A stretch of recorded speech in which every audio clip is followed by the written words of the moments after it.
Antichrist!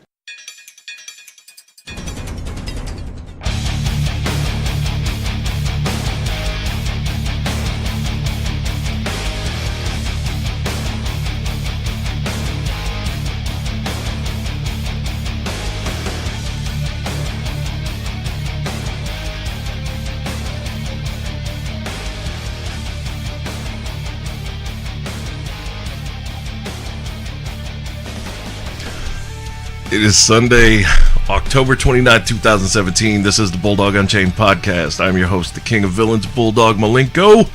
Along with me, as always, is Dirtnap Dave. Hello. And Knubsie Slow. But today, we have a special guest co-host, my buddy Brent Hargett.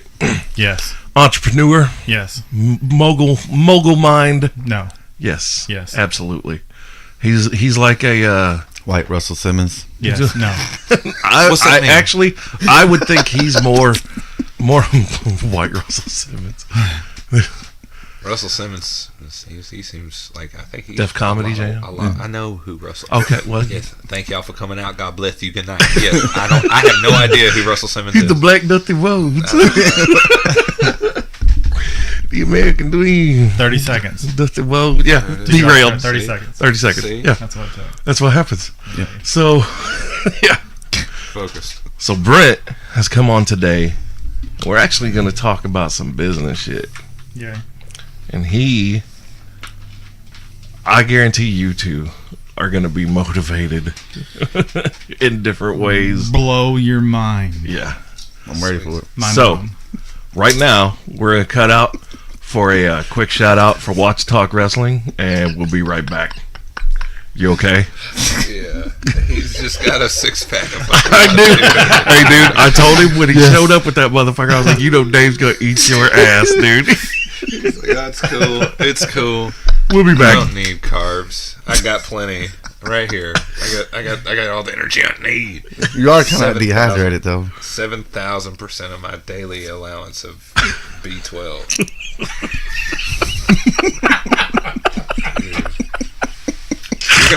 You're gonna lose like your big toe over this.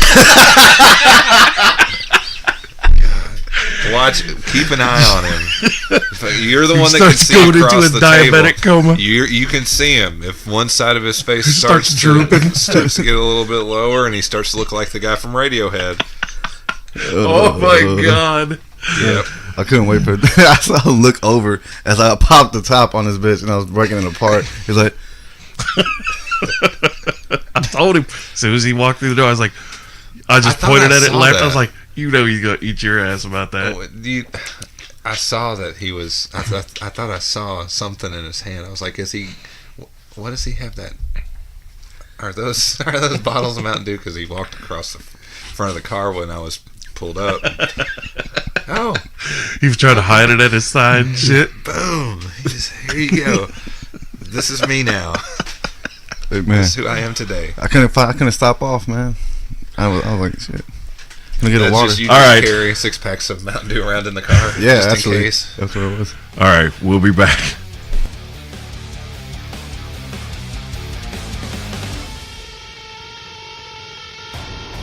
Are you feeling the effects of the PG era? Do you miss the beer drinking and middle fingers? There's a cure for you. Watch Talk Wrestling! This is Scotty Stevens. And this is Blown Star. We bring you all the action and drama of the Monday Night Wars. WWF Monday Night Raw takes on WCW Monday Nitro for 20 years ago. Interact with us on Facebook and Twitter. Download us on Podbean, iTunes, and Stitcher.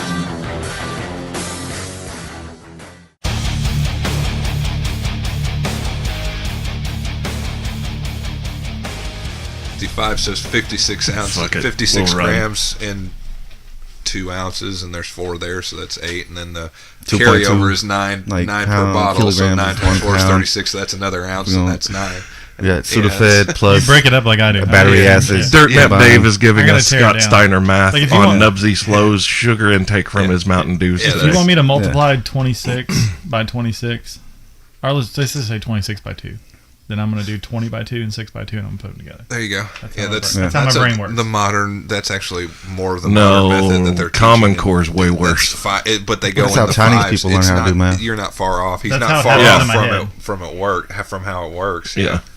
But they go in fives. It's simple to figure out once if you've got it on the paper right there and you got examples of it. It's easy to figure out. I mean, break it Just down into math. simple addition, and then it's easy. Yeah. 2 plus 2. Once you can get back to that eventually. You do. And then work forward. Yeah, okay. All right, and we're back. School's not a place for smart people, Jerry. Somebody sitting around. Damn. A bunch of people in the front sitting around saying 2 plus 2. People in the back answering. It's awful. So how was your guys' week? Not much. Just worked. Yeah. I'm on vacation tomorrow Nice. How long are you on vacation? till net Sunday. Nice. Yeah. Net Sunday. Oh, yeah. He's half Mexican, man. You're not going to understand half the shit Not he says. gross Sunday, but net Sunday. Net Sunday. Not gross Sunday. Net Sunday. I love it. Got it. Brent's been here 15 minutes. He's already busting balls. That's it. great. God damn it, son. God damn. Net Sunday. Where? I'm gonna emphasize net Nick. Sunday. I'm Nick. trying to emphasize the S inside that Emphasis. word. He's trying to emphasis it. I'll go to hell and die.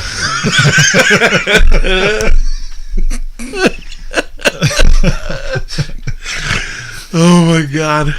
This is the shit that makes me the happiest on the show. Knubsie's balls just get flattened with a sledgehammer.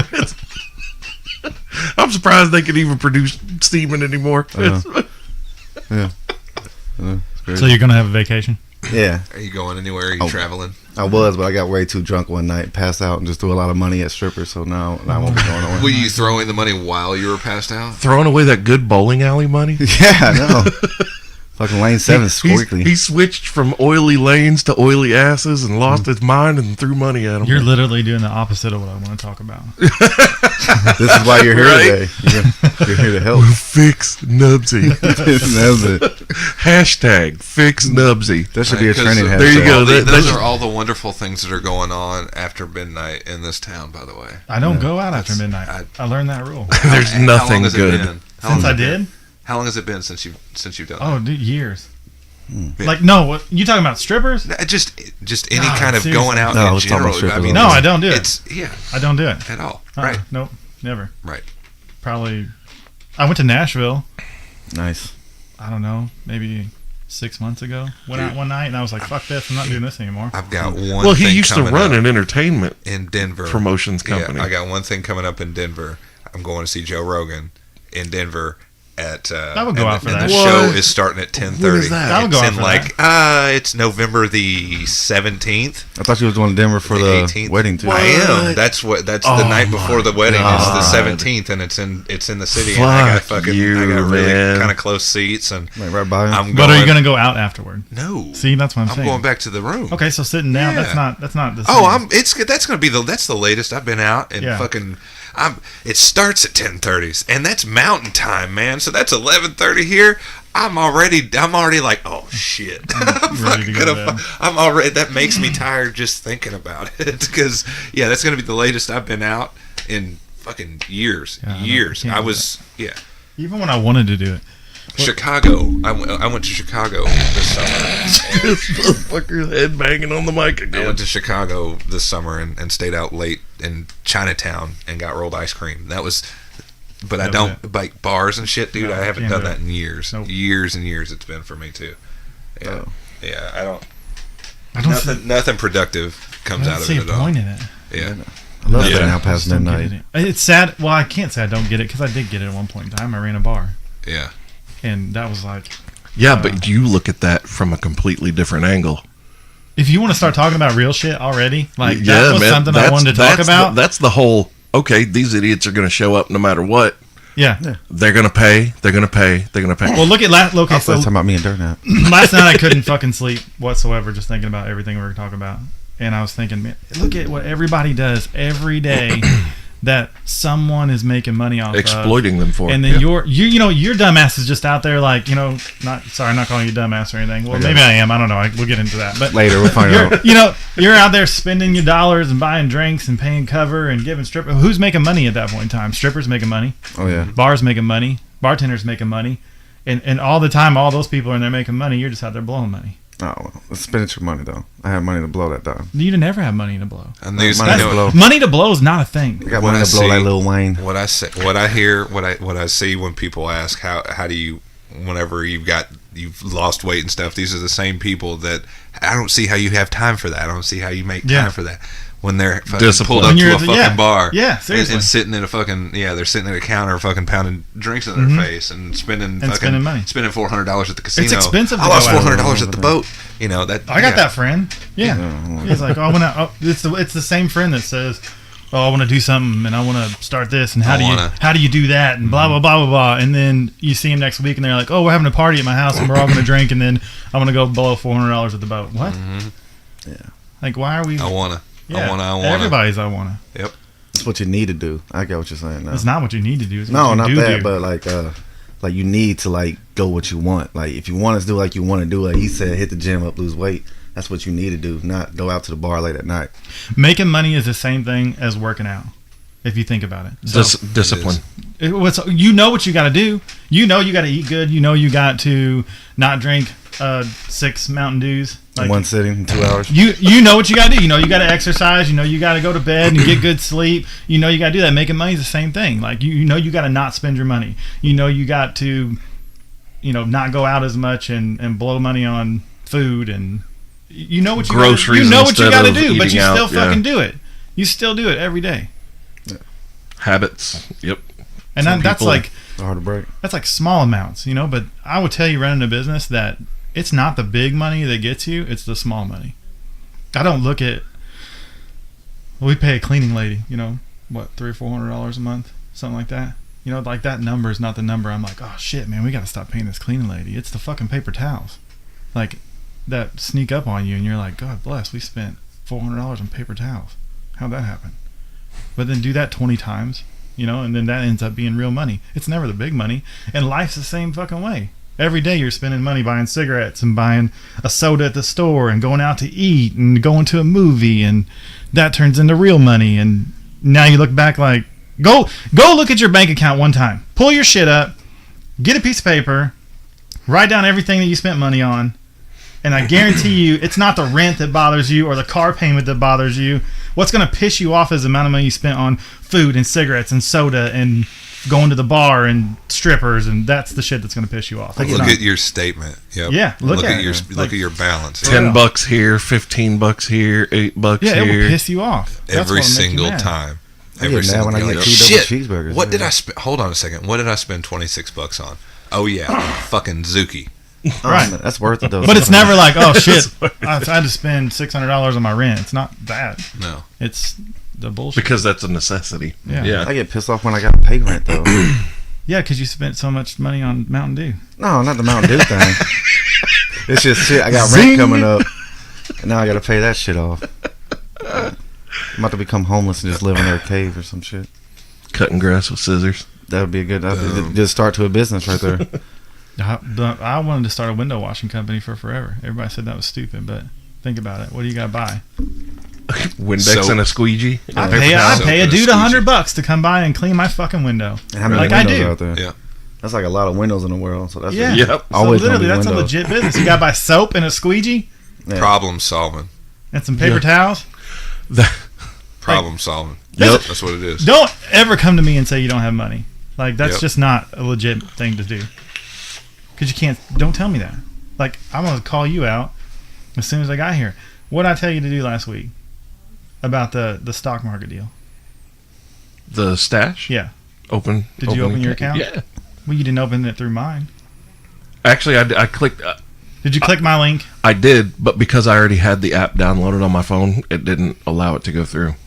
Because I was giving you $5 for free. Yeah, no. That's stupid. Yeah.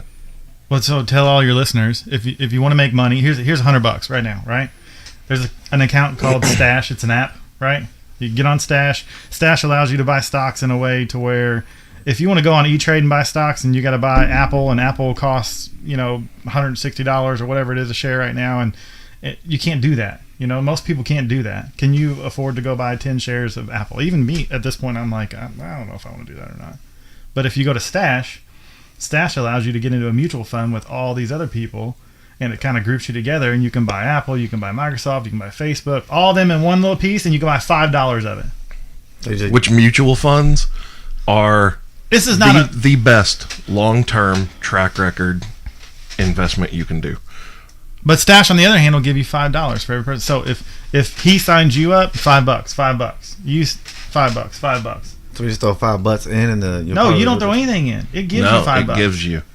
Like, so if I send you the link through mine, and you both download it, you're gonna get $5. I'm gonna get $5. You're gonna get $5. I'm gonna get $5. Dude, everybody, let me tell you, how many times have you thought? Do you mess with stocks? Not yet. Do you mess with stocks? I've got a 401k. Right. But it's and I've got it set up with aggressive.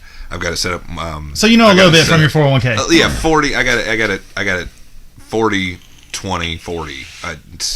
But aggressive, medium, safe. Everybody wants to play with stocks. Everyone's any guy that's got any kind of ambition. Who wouldn't want your money to make money? Yeah, it's like, oh man, because a bank's paying me 0.002 on my money, so I definitely don't want to leave my money there.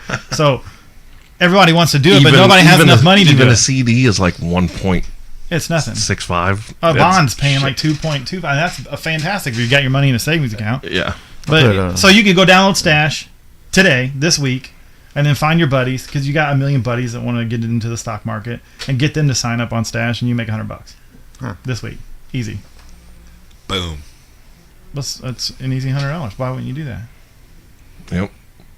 If you're broke, I'm not talking about if you make decent money. I'm talking about if you're broke. Everybody's broke. Yeah. Who can't use extra $100? Yeah, right. For doing nothing, you're not doing anything, and then you're gonna learn. Extra $100. If you just walked up. There's still a little bit of work. There's nothing. Tan staffle. We all know we gotta do that. But you still gotta do a little bit. Something. Yeah. You can just do nothing. Yeah. You can get to a point Fuck where that. you do nothing. Fuck easy. Fuck easy. It's gonna be hard. Life is struggle. Dude, there's a book that you can even find it for free online. Yeah. But it's your own fault. Investing for Dummies. Yeah. Literally breaks down stocks, bonds, mutual funds, all of these things for you in easy to understand language. I grew up with a grandfather, fortunately, who taught me about investing.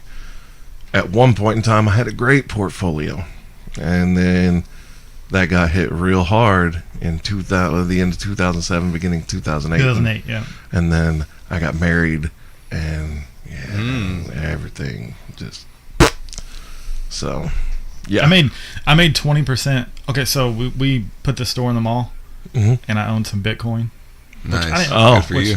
Which is like, that's neat. So I thought, if you own any stock in any company, then you become someone who's got a voice, right? Mm-hmm. So I kind of wanted to have a voice in case that time ever came. And so I sold some Bitcoin and bought some of Monarch. It made 20% in the last 2 months. Fantastic. 20% on my money in the last 2 months. Good for you, bud. That's crazy. Like, that's wild. That's an insane return on investment. Yeah. Monarch. And I didn't do it. What is Monarch? So Monarch owns casinos and resorts. Yeah. Okay. But they own them all now. Yeah. So they bought them all from Simon. From Simon, yeah. Yeah. And I just wanted to own a piece Eastland of it. or? No, Eastland Mall, yeah. So it wasn't like, oh shit, I'm going to make money off Monarch. It was just, I want to own a piece of this company, so I got a little voice. Yeah, he basically owns a piece of the company he leases from. Yeah, so then I can see what their returns and how the mall's doing and if they made money, and I can follow that shit. I can get all the reports on it. And it also gives him a good indicator if he should ever get out. How are the big box places doing right now? The mall? Yeah. Not very good. Yeah. I mean, well, okay. Amazon's crushing Take this. people. But people still want shit now. Oh yeah, absolutely. Even 2-day shipping, people still want it now. They want to go out tonight and they didn't have something. But the problem is too, a lot of people don't understand what kind of overhead, even having a kiosk in the mall, the overhead is fucking insane. Okay, let's talk about that. Yeah. So it's not, but you think it is because you don't know any better, and most people don't. So I thought the same me a year ago. I was you. I just learned and learned, but I was to the point to where, well, let's get in the mall for Christmas, right? Let's see what it does. And then I called the guy at the mall and I said, hey, what's going on? How's your leases work? I know a lot about leases because I do that. Yep. So, tell him, send me your shit, right? So he sends me his stuff, and you can buy a perm lease in a mall and you can buy a non-perm lease in a mall. A perm lease, yes, it's fucking crazy. Mm-hmm. Like I can't even get my head around where they come up with the amount of money they want for a perm lease. But the mall is so into not being empty, and like we just talked about, it's not doing that fantastic. So they want to fill stores, right? Mm-hmm. So I went in and got this for I don't want to throw out numbers, but let's just say for instance it was $10,000 for a perm lease, and I ended up getting it for $2,000. Fantastic. So like in that range, which is crazy. That's 3,500 square foot in the mall, which traffic's not fantastic, but if you sit outside the store, which I did with a clicker, and you click every time someone walks by, it's 3, 3, 3, 3, 3, 3. You know, every second it's 3. It may not be crowded and packed all the way down the fucking mall like it used to be, but it's 3, 3, 3, 3, 6, 3. And in 30 minutes, 1,050 people walk by me in our mall, which I never would have thought that was the traffic in the mall. And this is like at what, 1:30 on a Tuesday? No, this is at like 7 o'clock on a Tuesday. Okay. Yeah, so that's Saturday. I don't even want to think about what that would be. It would be crazy. So you can go in the mall. Anyone can go in the mall. You can go open a restaurant. Oh, yeah. I mean, you can go in the mall for 2 months. The fidget spinner kiosk is there still. Yeah, and you know what he's doing? You know what he's doing that you don't know about? He's doing a Friday, Saturday lease. So you know what that cost? $150. $150. If you decided tomorrow, I want to go sell all this shit right here, right? And you call me, you said, Brent, I want to sell this shit. How am I going to sell it? I'd say, go get a kiosk in the mall. And you go, it's fucking crazy because it's expensive. And I go, no, it's not. You just don't know what you're talking about. Because you can go rent a kiosk in the mall for 2 days on a Friday, Saturday, where probably 5,000-6,000 people are going to walk by you for $300. Now, if you want to go get on a perm lease, yeah, it might be $2,000 a month, maybe more for a kiosk. But if you want to go lease it for a Friday, Saturday, yeah, I can get you that for $300. That's crazy. Well, nobody learns. Nobody wants to learn. It's not nobody learns. Yeah, nobody wants to learn. Yeah. You know what I'm saying? It's fear of failure, man. We're a coddled fucking generation. Oh, and we absolutely detest failure with everything we have. But so much so that we fucking run from it because our whole life's coming up. We were told that we can make excuses, and it's not our fault. Mm-hmm. It's because of that It's because that teacher's a bitch. That's why you're doing bad in that class. It's because of the system. It's because you have attention deficit disorder, or you have fucking this, and you have that, and you have a reason to be a fucking failure. So it's okay to fail. So just don't even try. What the fuck is the point? And there's so many people that are affected by that. I love the way this podcast is going. Yeah. Because you're literally just bringing me into everything I wanted to talk about. Yeah. It's the same shit. Like, okay, let's talk about losing. Yeah. Like, you got to lose to win. Yeah, the participation trophies. Yeah, that's not losing, though. They don't even know they're losing. They think they're winning. Yeah, that's the problem. Is that what you're saying? Yeah. Yeah, they think they're winning, like but they're not winning. Shit. Yep.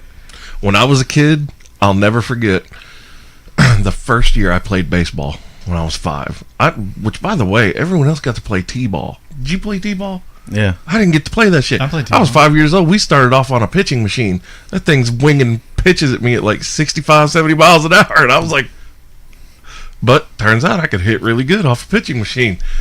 But anyway, the tournament comes up. We came in second. They handed out all of us our trophies. Like, I had to stand there and be handed this trophy, and everyone else on my team was so excited, and I literally dropped mine in the trash barrel leaving the field. Because you got second. I was disgusted. 5. I was so mad. I was so mad that they gave me a trophy for not winning. Like, I was 5 years old. I was pissed. Yeah, but second's good. First, second, and third's good. Fourth is not good. There's no fourth place trophy. I was pissed. Set of though, steak man. knives. Like, yeah, right. For me, silver wasn't it? Because I saw the trophies that first place got. One. Yeah, and I was like, nope, I don't want this. Who were you pissed at? Myself. Okay, well, that's good. And my team. Like, I'm the kind of person that, and Gary Vaynerchuk. Like my dad was even like, why are you throwing? Do you listen to Gary? Yeah. Oh, yeah. Dude, Gary's amazing. Yeah. But Gary says that I listen to his shit and I just think, man, I've been thinking that for 5 years. But he says the same shit. It's like, my mom, right? If I call my mom and I'm like, hey mom, come over, we're gonna have dinner tonight, right? Well, I instantly start to thinking, what if she gets in a car wreck? And then I started this chain of negativity. events. Yeah, right. And I'm like, fuck. But you kind of got to think that way. That's just taking. That's our primal brain. But that's taking. We're wired to look for worst case scenario because.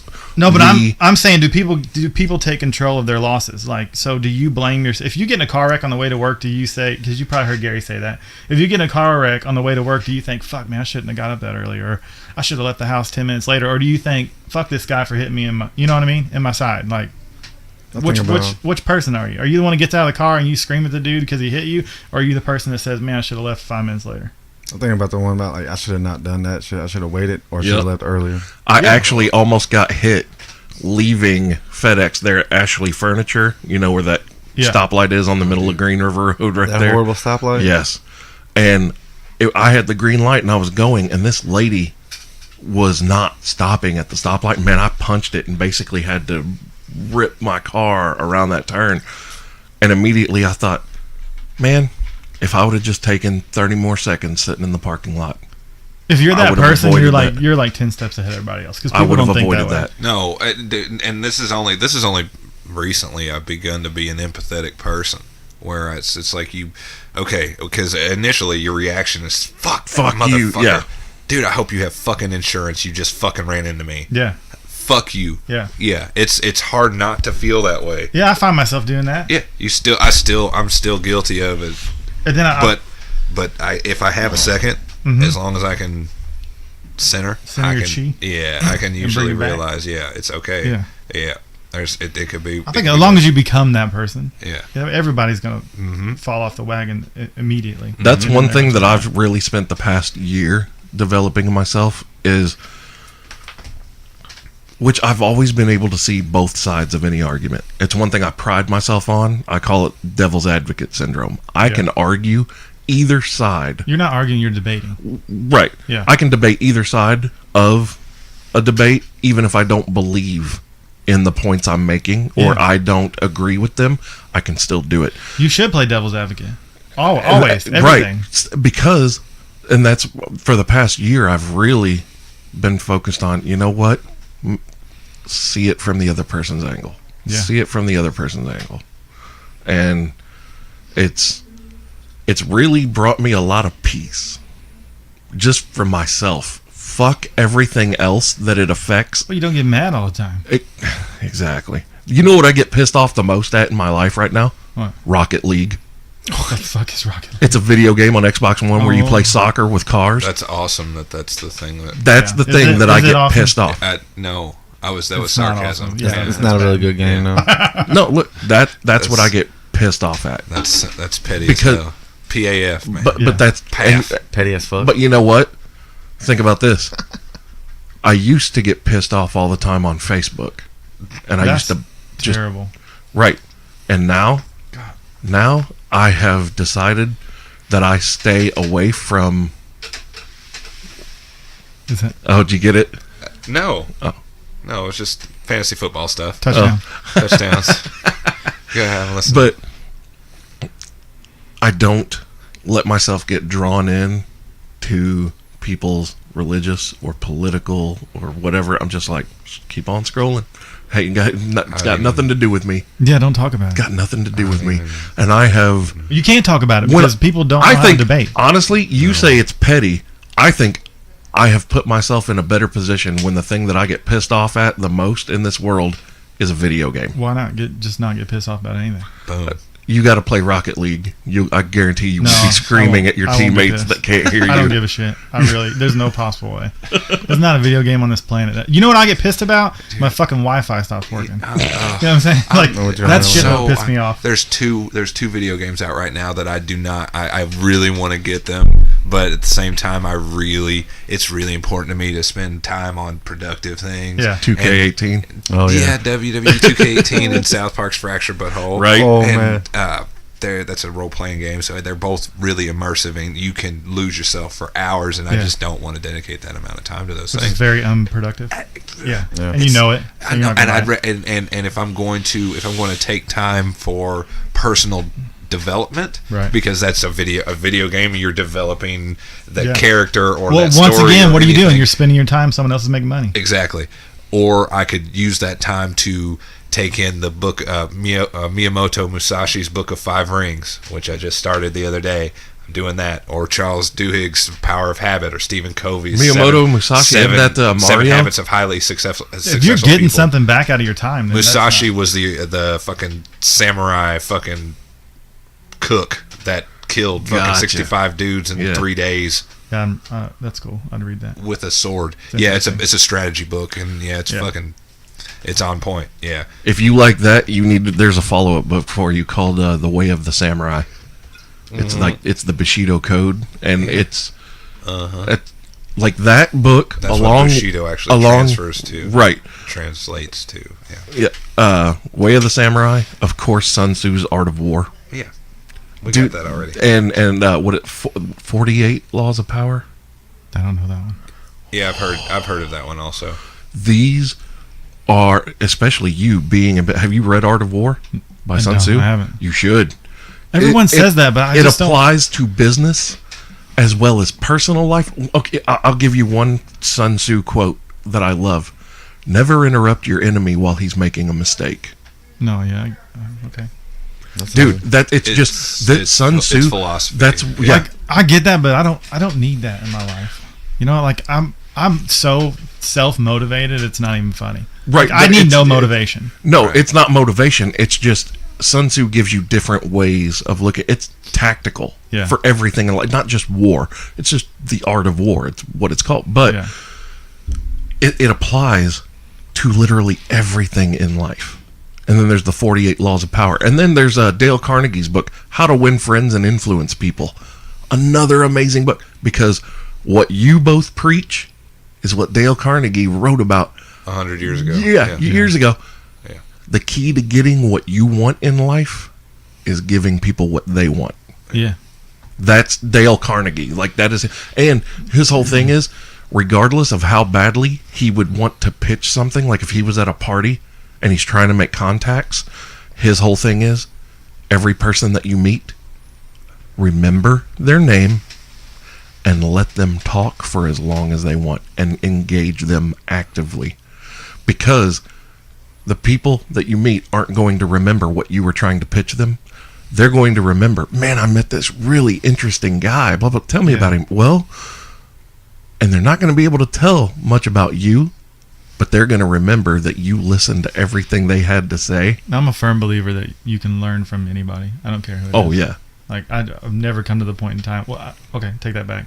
There was a point in time in my life where I thought I knew everything, and I got this every 5-year deal where I think at 16 you thought you knew everything, and you turn 21 and you realize you didn't know shit, and you thought you think you knew everything, and you turn 25 and you thought you knew shit and you didn't know anything, and that shit keeps on going. 30, it's every 5 years for me. 35. Yeah, it is. It's like, fuck. And I'm like, God, I was so retarded at 25. What the fuck was I doing in my life? I barely even was starting to get my shit together So, at 30. Yeah. Now you need to get to the point to where you're thinking you need to think 5 years ahead. What would 5-year me. How am I going to be in 5 years? Yeah. What, 42? Yeah. So what's 42-year-old me going to say? Probably that, honestly. Look at all these things that you missed. For as much as you were doing, look at what you missed. I'm going to say I didn't work hard enough. Even though I know you personally, and I know that from the moment you wake up to the moment your head hits the don't pillow, stop. you But don't I still think stop. I got more in me. And Right, I don't think it's, but there's just something that you're not tapping into. There's something you're missing. There's an angle you're missing. Yeah. And that's where Gary Vaynerchuk even says that. He goes, for all of my success, the one thing I have to stop myself from thinking about constantly is, what am I missing? What's the angle here? What am I not seeing? Yeah. He's like, I have to stop myself from that because I'll make myself crazy. Yeah, and I you was can't like, that's overanalyze amazing. everything. Right. You just got to do. People's worst part of starting a business is they just analyze, think, draw. You're drawing shit. You got your buddy over. You're trying to figure shit out. Just do. Just go do it. Just do. There's so many platforms to do now. Like you just said, what, $10? You can start a website. Yeah. And then you can sell. Like, I didn't have that 20 years ago. Big cartel. You pay $10 a month. You can have 25 items up for sale. They don't take a percentage. The only percentage coming out is the credit card fee or PayPal. You can be anyone now and do. Like there's no planning anymore. You don't need You don't the even bank's have to money. have a great personal presence just because of e-commerce. No, you can You don't have to interact with anyone. You just do it. I wanted to talk more about losing because I think losing. Let's do it. Get on it. I worked at the mall. I was 18. I worked at the Buckle. Right. I remember the Buckle. I did. That's still there, but I remember Selling what it jeans, was. folding I did. jeans. Yeah. Dude, I used to work at a Fuck place yeah. called DJ's, the place that sold Jinkos and all that stuff Affliction. when they first came out. But I I wore wore Jinkos. Me too. Affliction.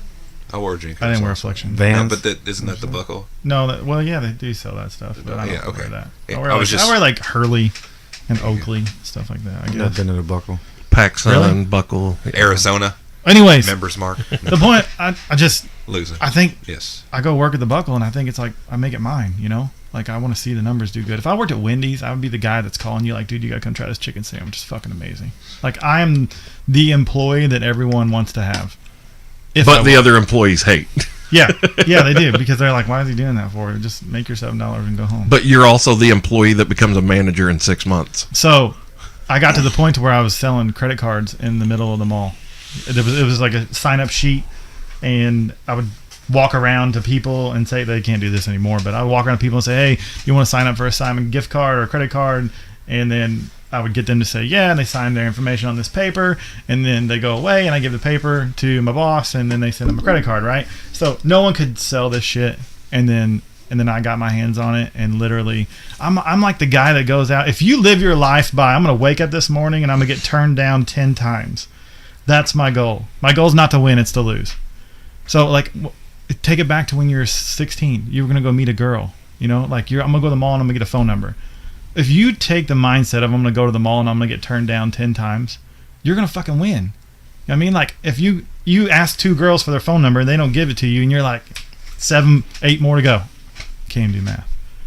But, so then you go, got 4 more people turn me down. You know what I mean? I got 4 more to go. If you're pumped about your loss, you're going to end up winning. Like, this is how it goes. So, when I would go sell credit cards, you know what I mean? I would be like, all right, I'm going to get turned down 20 times today. And I would, and I get one would turn down, it would fire me up, and I'd be like, all right, 19 more to go, you know, I'm going to get fucking turned down again. And I would go look for people that are going to say no to me. I want that no, you know what I mean? Because I know every time I get the no, I'm so much closer to a yes. So I'm just in a hurry to get a no. Like, tell me no, you know? Like, come here, you want to sign up for this, blah, blah, blah. I talk to them about it, they say no. Get it out of the way. Sweet, yeah, get the fuck out. So then, fast forward in my life, and I start selling websites. So I got to the point to where I was cold calling the entire United States. And I cold called Hawaii, right? And I talked to a guy in Kauai, Hawaii, who I wanted to build a website for. It was a construction company. I had no reason to call him. I didn't know anything about his business. I just seen it. It was on freaking the internet. I called the company and talked. That dude sent me $3,500 in the mail to build a website from a 20-minute conversation who's someone who lived in Nashville, Tennessee, and he was in Hawaii. $3,500 in the mail. He'd never met me before. I didn't have a business. Like, I was doing it out of my fucking apartment. Yep. $3,500. That was my rent for like 3 months. I did that shit like all the time. And I would just cold call, because I didn't give a shit about the no. The no meant nothing to me. It was just keep calling. So I'd end up doing like, $60,000 a year in websites. From my house. A room no bigger than this. And that's free money, dude. Like, you don't got to buy shit to build a website. You just, that's the internet. There's no overhead. You know what I'm saying? Like, I bought a computer and it was shitty anyway, too. It barely runs Photoshop half the time. I have to turn it off, turn it back on all the fucking time. Yep. But I did that because of my whole no persona, I guess, if you want to call it. You know That's what I mean? what, you know, it's so crazy that you were just talking about that's a big point that you wanted to make. Our message of the day thing, I got it like it was inspired, and it just came to me on the way here, and I wrote it down on the way to this fucking conversation, is that the only reason that you're not greater than you are is because you haven't failed at greater things. Yeah. That's 100% true. That is beautiful. That's awesome. Yeah. And in everything. That's exactly. It's not in big goals. It's in everything. Yeah. Yeah. like you're talking to me about getting people to advertise for your business. It's like, how many no's have you got? The first thing I'm not gonna ask you how many yeses you got. I'm asking you how many no's you got, because if you're not All of them. If you're not gonna tell me, oh, I got 50 no's today, then if you're not gonna tell me that, then you're not doing your due diligence, and you need to get better. Yep. Because that's just, it's like finding a job's the same way. Get my damn 18-year-old kid out of his fucking bed to go get a job. Dude, go get told no 10 times a day. Go right now. Mm-hmm. Stop. Just, See, that's fear one of thing. rejection. yeah, I it's no one think- time, and he's like, I can't go do it. Nobody wants to hire me. Bullshit. Yes, one person. I think I need to implement my persistence of getting a job the same, or into finding advertisers for the show, because when I want a job, I tend to bully my way into it. Napoleon Hill, man. Think and Grow Rich. Yeah. And it's funny because the very first page of that book, he talks about having bulldog tenacity. Yeah. And I literally, every job I've ever wanted and got, I bullied my way into it. Yeah. I'm not joking, man. I'm persistent. I will fucking call you every damn day. First of all, to let you know, ain't nobody else calling you as much as me. Nobody else wants this as bad as me. And two, I'm going to hound you until you tell me no. That's my And fire. even when you tell me no, I'm going to call you back 2 or 3 more times and be like, you sure? That's You my, absolutely certain? That's my fire. People ask me what I do for a living. I don't know what to tell them. Like, Get told no a lot? Yeah, no, I don't know what to tell them, because I do a lot for a living. So Yeah. I can't tell you what I do. A lot of different things. But like I was thinking the other night, well, what if one of these two asked me what I do for a living? What am I gonna say? And I'm gonna say, like, dude, I hunt for the win.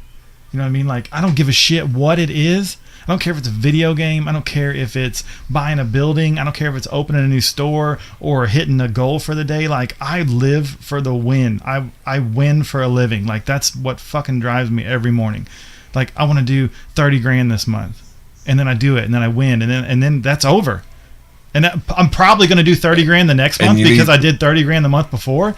But now I've won, and I'm pissed, and I'm bored. Because the chase is done. Because the chase is over. Yep. I've done it. I'm making, like, I buy a building. Dude, buying real estate's the same way. So I wanted, I don't even know how far I want to go back in this conversation, but I wanted to buy a piece of property. I didn't even want to buy it. I just wanted to lease a piece of property for Tucker to have a place where he could work, right? Right. We talked about that the other day. Mm-hmm. And I was like, man. Tucker. Who is Tucker? Tucker Inkworks. is my business partner. That, Okay. yeah, Right. that's who's doing our business cards. They're going to do our shirts. Dude, let me give you the Tucker story, because it's pretty inspiring. It is great. So Tucker comes to me. He was my neighbor. He lived across the street from me, and I built websites out of my house. Like I said, room no bigger than this. It was an apartment. I built websites. That's what I did. He worked for the cable company. He was Insight. Like Insight. He made pretty good money. He was like the fireman. If something went wrong with the cable, he would go fix it. But he literally didn't do anything in between. So he would just come hang out with me during the day. Okay. And he'd have his computer up.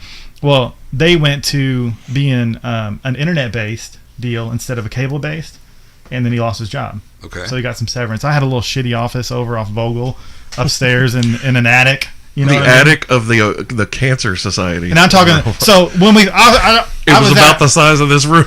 I was at when we first met, though. So when we first met, I was working out of my apartment. Then I ended up moving to Nashville for 5 years. That's Okay. a whole different freaking story Sure. if you ever want to hear it. And then I moved back. And when I moved back, I got this little shitty office in the attic. And Tucker lost his job, and I was like, dude, just come over. I got there was three offices in this building, or in this little room. I think it was like 500 square foot. Okay. Yeah. Yeah. And I was like, just take an office, and just sitting there and figure out what you want to do. And then when you figure it out, let's do it. And he's like, all right, cool. And he didn't know what he wanted to do, but he came in. I had a desk there. He sat at the desk all day. He helped me out a little bit. And I was selling websites at that point in time, or trying to anyways. And that business was going to the wayside, Anyone could go build a GoDaddy website or a Shopify website. And Sure. when I first started doing that wasn't the case. I was selling Wix, yeah, all that stuff. When I yeah. first started doing that, you had to build the shit. You got to that's write the what I had to do. CSS. You got to do everything. I did most of my websites in Notepad. Like, literally did Yeah. so much HTML coding that it was just natural So for I me was- to type everything out. So I was getting myself. $1,500 to $5,000 on a normal website to build Nice. it, and then it got to the point to where you could do it on GoDaddy. Now it's worth $300, Yeah. $500. I built a $30,000 website one time for a dude in Tennessee. Like, that was crazy, but Fancy. yeah, it was awesome. It was before before virtual reality came out and you could easily do that for real estate, you know, because now they have programs that'll do all that shit for you. I literally made a virtual reality of this dude's 900-acre property. There were 7 houses. It was the most expensive house in Tennessee. It was $400 million. And I knew his assistant, and his assistant knew that I built websites. I had a little office, and that was at the Nashville time, right? And he was like, hey, man, can you build a website for this house? And I was like, yeah, I've been really wanting to do like this 3D shit that I've been playing with. And he was like, okay, well, come talk to him. And I knew that he had a whole bunch of money. He owned an insurance company. I don't even know if I'm allowed to say this or not because it's shit that I know. But I'm not saying the name, so it don't matter. He owned an insurance company, sold it for $400 million. Perfect. Right? So he was doing. He was okay. Yeah. He was decent. Yeah. So crazy. He was a nice guy too. He kept price tags on his shorts. He was cool, and he kept it real too. He was the kind of guy you want to meet whenever he has a bunch of money. Yeah. So I was like, fuck, I'm just gonna like blast him with like some crazy number. Oh, yeah. So 30 G's. He didn't even shake at it. Wrote me a check for $15,000 for half of it. Like I was working out of the worst office. You think that office on Vogel was bad? You should see my office in Nashville. It was bad. Roof was leaking. You know, like I got employees there, and they're like, "Why you got a picture frame on the wall with no picture in it?" It's like, well, you know, I just wanted to look fucking cool, but it was bad. It was real bad. Anyways, where was I going? Oh, Tucker. So I get this office here. I'm trying to sell websites. That business is going to shit. And I got a salesperson who's out like doing runs every day, all day, you know, and Tucker's in his office trying to figure out what he's going to do for a living. And so Tucker's like, man, I think I want to make shirts. I was like, all right, cool. Well, let's do it. So what do we got to buy? So we bought like $1,400 worth of equipment. Okay. And then he had a room smaller than this that equipment was in. Yep. And then he started making heat press shirts. Yeah. You know? So we made some heat press shirts for my sales guy, and he kept coming back, and he's like, hey, Brent, they like my shirt, and they want to buy T-shirts. And I'm like, man, we don't sell T-shirts. We do graphic design, web design. We don't do T-shirts. And he kept coming back and coming back and coming back, and it was more and more and more. So finally we got with this one guy who owned a screen printing company. I'm not going to say his name either, but, you know, I hope he hears this because then he's going to be real pissed. But so he gave me prices, and he, you know, he printed the shirts. We didn't make any money off of them, but I was making the customer happy, and I figure if I make the customer happy and I sell them shirts, and they'll buy graphic design, and then, you know, it all comes back around. Tucker gets some stuff to do. Well, it came to the point to where one day Tucker's like, hey, we need to order this. It needs to be done by Friday. It was like Monday. I called the dude that owns the company on a cell phone. I said, hey, we need these shirts. We need them by Friday. He's like, no problem. We'll get it done. So, okay. So I went into his store to pay for it. And he said, or his, I think his sister worked there. Okay. Counter. This is a big company here in town. Sure. And she said, don't you come in here and tell me I got to have shit done by Friday. And yeah, like just going off on me, you know. I was like, I mean, I called him, you know. I called, which would be your. I wish I could say his name, but I can't. I said I called your boss. He said Friday was good, and she said, oh, okay, but went off on me first, right? Crazy. Yeah. I went back and told Tucker. I said, we're opening a T-shirt company now. Go find it. Go find a place right now. We're gonna open it. So we looked and I found the place, the building that I own now, and the real estate guy took us to see it, and we were just going to lease it. And I noticed that the building was for sale. So when we went and looked at it, it was awesome. It was going to be perfect. And I said, hey, is this building for sale? And he said, yeah. And I said, what's the deal in it? So it was a bankruptcy. It was Blockbuster on the building. You know, they went bankrupt, right? Oh. Did you know that? Oh. That there's not anymore? They aren't able to solve You probably that haven't been anymore. to a Blockbuster in a while. Family Video's still around though. One. That's in the hood, man, because they can't. There's 2 of them. Is there 2? Yeah, there's one on First Ave and there's one on and there's one in Newburgh. There's still one in Newburgh? 3. Dude, Marco's Pizza. Marco's Pizza is fire. There's a whole lot of stuff going on. They're about to start doing oil changes. Marco's Pizza and oil changes. Marco's Pizza. Family That's not a bad idea because you do have to wait like 30 minutes for an oil change. So why Get not some eat pizza? pizza. Get some pizza. That's a good idea. We're gonna fucking A League of Their Own 30th anniversary edition since we're in Evansville. Okay, so I bought the building. Okay. It was in bankruptcy, Bank of America. They had it for sale for like $450,000, and I think I ended up buying it for like $340,000. Wonderful. And it had 2 tenants in it. It's a 6-unit property. It was shit. I went in and spent like months myself, like doing everything I could do, and then hiring out whatever I couldn't. Yeah. And now it's up for sale for $1 million, and owe $300 and some thousand on it. So I gained. I don't know if I should say that or not. Yeah, that's fantastic. That's a fantastic proposition. I still worry about what people are going to think about me when I say stuff like that. Yeah, sure, of course. It's understandable. Here's my viewpoint of that. Anyone that is not contributing or responsible for helping you reach your success, not for nothing, but fuck what they think. Yeah. Seriously. My grandpa told me that. Fuck what they think. That's what I've learned. He just turned 80 and he's like, Brent, you buy whatever the fuck you want to buy and you do what you want to do. It's not their money. Don't listen to them. Yeah. And if you listened to most of the people we know, you would still be and have nothing. No, all my friends are like, the friends I had growing up, like they don't even want to talk because I don't know what the deal is with them. But it's like I'm not different. I had one guy, my best friend, called me one day. He said, "Dude, so and so called and said that you're just putting shit all over Facebook, like and you know, like you're just like flaunting everything you got." And I was like, "What? What are you talking about?" He said, you put that picture of your pool on Facebook. I said, "What? If I had a 1,000 square foot house and I made a fucking garden out back and I took a picture of that, would that be flaunting what I did? Like I just want to show you what I did." Yeah. I built a wall around my pool. Pride. I was fucking excited about it. Like, you're just mad because that's shit that you want and you don't have. That's exactly. So you're coming at me for that. You don't have the motivation to go after. Yeah. And I thought, what? I don't know anybody with a fucking pool that gets to enjoy the motherfucker because it's so goddamn expensive to keep one up. That's right. How much time do you get to spend at that pool, man? You don't. Not much. You stare at it. But when you get to enjoy it, you get to you really fucking enjoy it. Yeah. And that's the best thing about hard work is when you do get to relax, you get to you've earned that shit. That's an accomplishment, man. Yeah. So my guy says maybe you should calm down on the pictures and fuck stuff. That. It's like, what? Put a gold-plated fucking swan in the middle of the motherfucker. Like, what? Fountain. That's how people think, though. And these are my friends. I grew up with them. Nobody wants to see you. Everybody wants to see you do good, but nobody wants to see you do better than them. Yeah. Exactly. It's crazy. That's what we were talking about in the shop when I came to see you. Fuck that.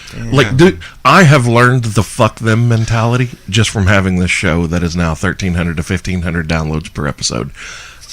My friends did not help me. What's that stat again, bud? Hey, look, you know what? You can downplay it all the fuck you want. I'm proud as fuck of it. Yeah. I built this show from fucking nothing. From that table, you were here for it. You sat at that fucking table too. That table and that little broken down riser right there that had 2 clamps on it and 2 microphones and a little shittier mixer than this one. I built this fucking show from nothing. Everybody at one point in time was building websites out of their apartment. Right. You know what I'm saying? They just were. If you want to analogy that however you want to put it. But my show, literally, those first few months, it was like 30 to 50 downloads a week. You remember that, Nubs? Yeah. I was excited when a show would go over 50, and I was like, holy shit, that's cool as fuck. That's cool. Now, if it drops below 1,400, I'm like, where the fuck is everybody?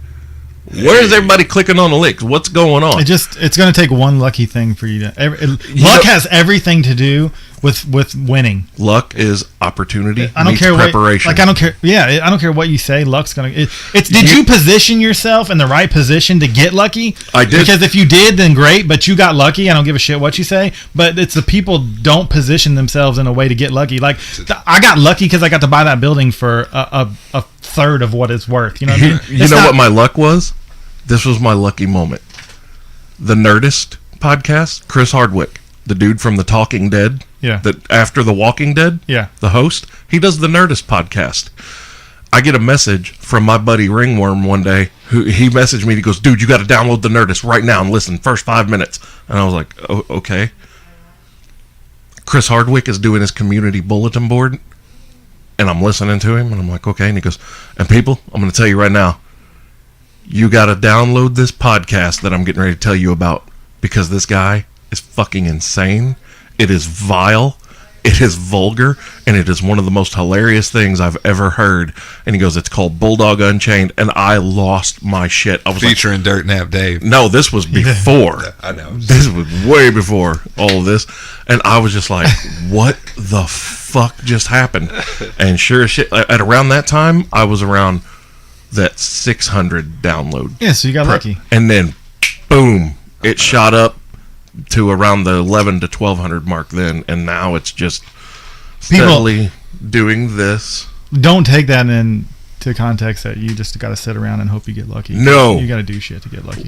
Luck is preparation meets opportunity. Yeah, I didn't go to that building thinking, oh, I didn't know anything about the building. I wasn't even planning on buying the building when I went But to you I were wanted to lease it. prepared because you had already been doing some real estate. Yeah, so I got lucky. You were prepared, and here's the opportunity. They Same met, with- and there's your luck. I'm in the process of buying a piece of property right now that wasn't even for sale. What's his name? No. Knubsie. What? That'd be awesome. Chubzito. Oh, that's cool, man. I'm trying to make money. That's Yeah, awesome. it's- Yeah, property where that's where it's at. That's so where it's at. It's if you're well researched, and it's not anything to you got to know about how to fix things, and especially at the commercial level. Commercial grade is much different than residential grade, because you want that shit to last for 50 years, not just 20, where you want tons of fucking foot The traffic. commercial is a coming in way and that out. you got to be willing to overpay because you know that it's going to be residual income for. If you're the guy that's like, okay, I'm gonna spend $200,000 on a $150,000 building, then you're gonna win because you're willing to overpay, and you know that $50,000 is gonna. It'll make it sell. A $300,000 building should pay you maybe like $43,000 a year. So, and then real money. So people also look at the same shit. Let's say you want to go buy a $300,000 building. That's what you're doing right now, right? Yeah. You're just like, I'm gonna go hunt and find a $300,000 building. How much Yeah. money do you need to buy that? 400,000, Wrong. Try again. 350, A lot less. 60. Try again. 60,000, 60.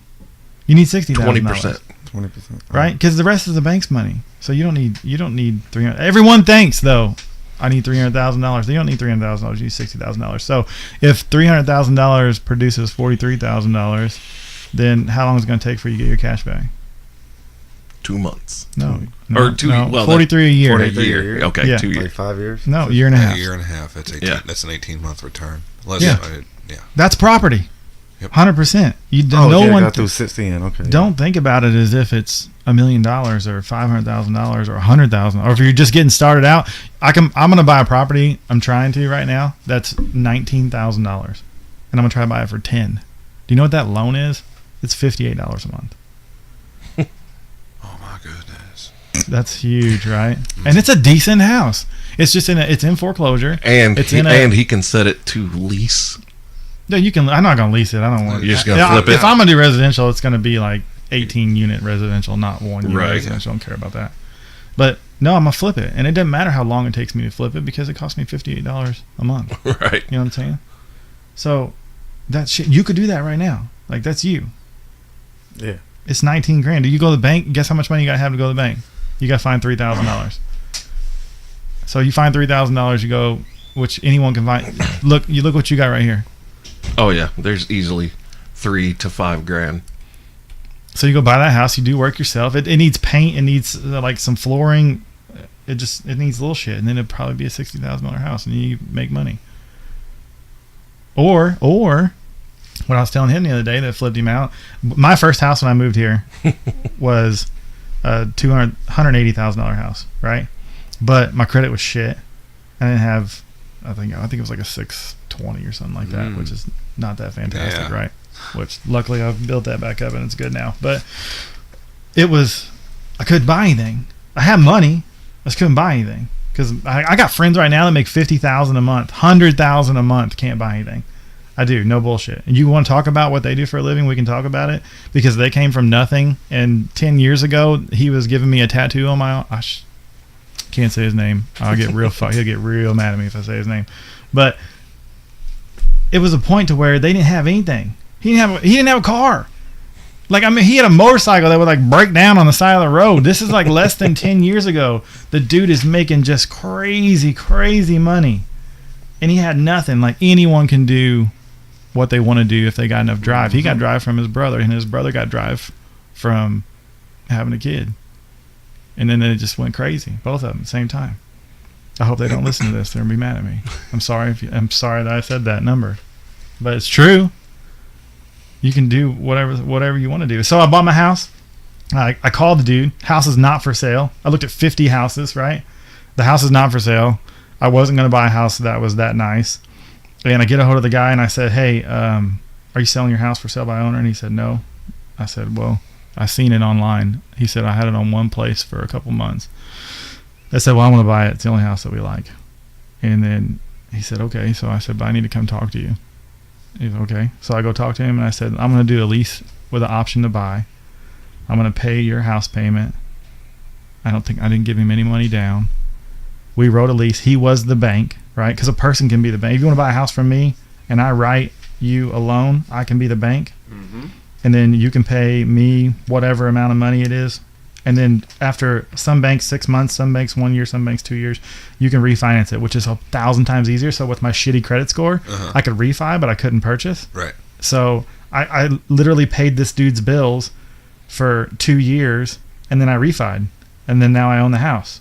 You know what I'm saying? I didn't, but that was no money down. Because I paid for 2 years, and that amount of money was my percentage down because they can look at it. Like, that was equity. Yeah, I built equity. So I built equity in 2 years, no money down, shitty credit, bought the house, sold it a year later for $50,000 more than what I paid for it. So I made $50,000, no money down. How dare you flaunt that? It's crazy. Fucking asshole. But it's crazy. Nobody thinks about it that way. Nobody thinks, oh, I'm going to go. Oh, I didn't. Nobody. When he told me that story, I was like, get the fuck out of here. Yeah, do you know how many people own rental houses that they can't rent that they want to get rid of? Holy shit, they're all over this town. Yeah. You call that dude up and be like, hey, man, I'm going to take that payment out of your pocket. And, you know, maybe he's paying like $130 a month. And you're like, hey, I'm going to take that payment out of your pocket. I'm going to live in this house for 6 months. I'm going to fix it up, and then I'm going to sell it. It's a no money down process.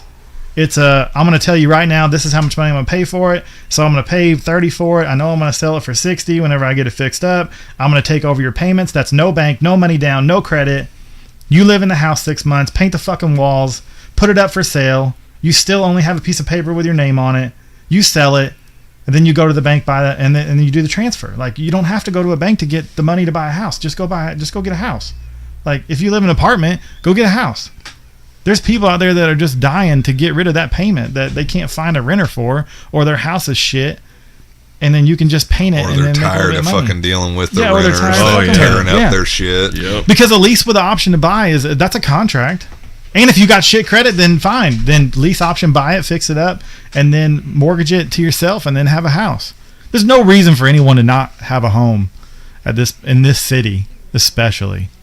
I mean, it might not be in the exact place you want it to be in, but if you want to have a home, you PM me, because I'll get you a house. It's not that hard. Like, seriously, I could do it tomorrow. Anybody. I don't care who you are. Boom. You just got to do it.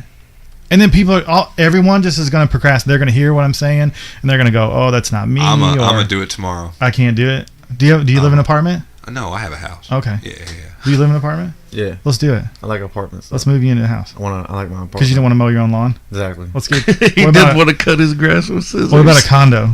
Oh, that'd be a lot better. Yeah, I did a condo. Condos depreciate. I don't know how many condos are in this town. What about Not a many. house? The only ones I can think of are the ones right there behind Walmart next to Brooklyn Place. Yeah. You got, and then there's the ones right behind AT&T call center. And that was right across from where your office was on Vogel. And then there's the big fucking there's those the one condos. down South Green, and then there's the one on North Green over. Are those you're talking about Indian Woods? Yes. Is that like that's I like think so. No, I'm talking about across the street from Indian Woods. Oh, okay. Oh, okay. There's Yeah. duplexes over there. Yeah. There's fucking and then there's some off of North Green and fucking over by Menards. Yeah, I had to save big money and to remember what it was called. But yeah, there's some over there too. So yeah, there's condos here. There's a lot of living, and with the medical centers going up soon, also with the school. This town is on the cusp of a lot of growth. Yeah. So it's a good time to Dude, be. so how long have you owned your own house? Oh, it's been I've been in it for 5 years now. So Yeah. what's your house payment? Can you tell me that? $400 a month. Yeah. Okay. So let's just say that you said 5 years. So 60 months. And then 260. So you got like $12,000 in equity, probably somewhere around that. Something in your like house? that, probably. Yeah. So you could literally go buy anything that you Yeah. want to remodel. Absolutely. Yeah, for sure. Why aren't you doing that? Because I spend a lot of time Playing video games with other shit. No, it's a lot of other centering things right now, but it's focusing on self. There's a lot. I've got a plate full of property at the helm already. My father has a nice owner's portfolio. Yeah, so he knows. Yeah, so I'm in there on that. Yeah, I know. Like it's still where it's at. I know. I want to get apartment buildings actually.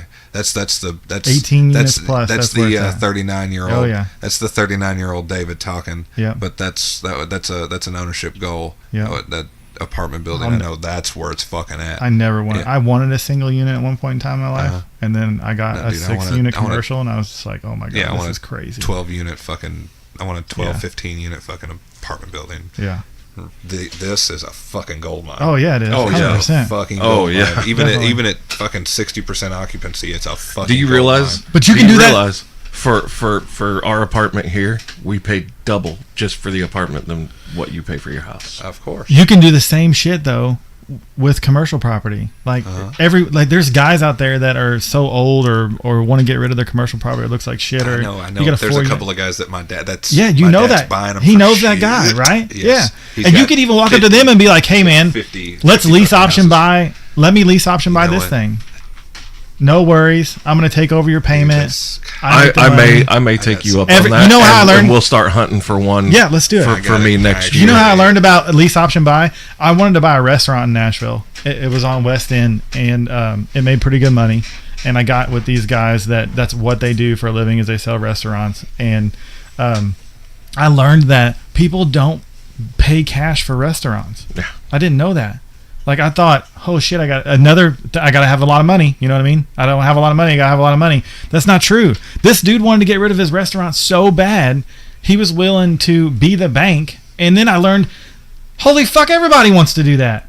Anybody in the restaurant business that's not doing good that wants to get out of the restaurant business is 100% willing to hand over the keys to you for a signed piece of paper that says that you will make the payments and that you're going to buy it for X amount of money after X amount of time. You want to own a business tomorrow, go get one. Balloon. They'll do it, yeah. Yeah. They'll do it. And that's fine. If you're waiting to, if you think you can make the money and you're waiting to get the financing, or you need a reason to get you need to be able to go to the bank and say, hey, we made X amount of dollars, blah, blah, blah, blah. Yeah. You don't have to wait until you have the money. Yeah. You just go get it. Yeah. Like, that's a thing. I didn't know that was a thing until I've just started researching it, and I was like, holy shit.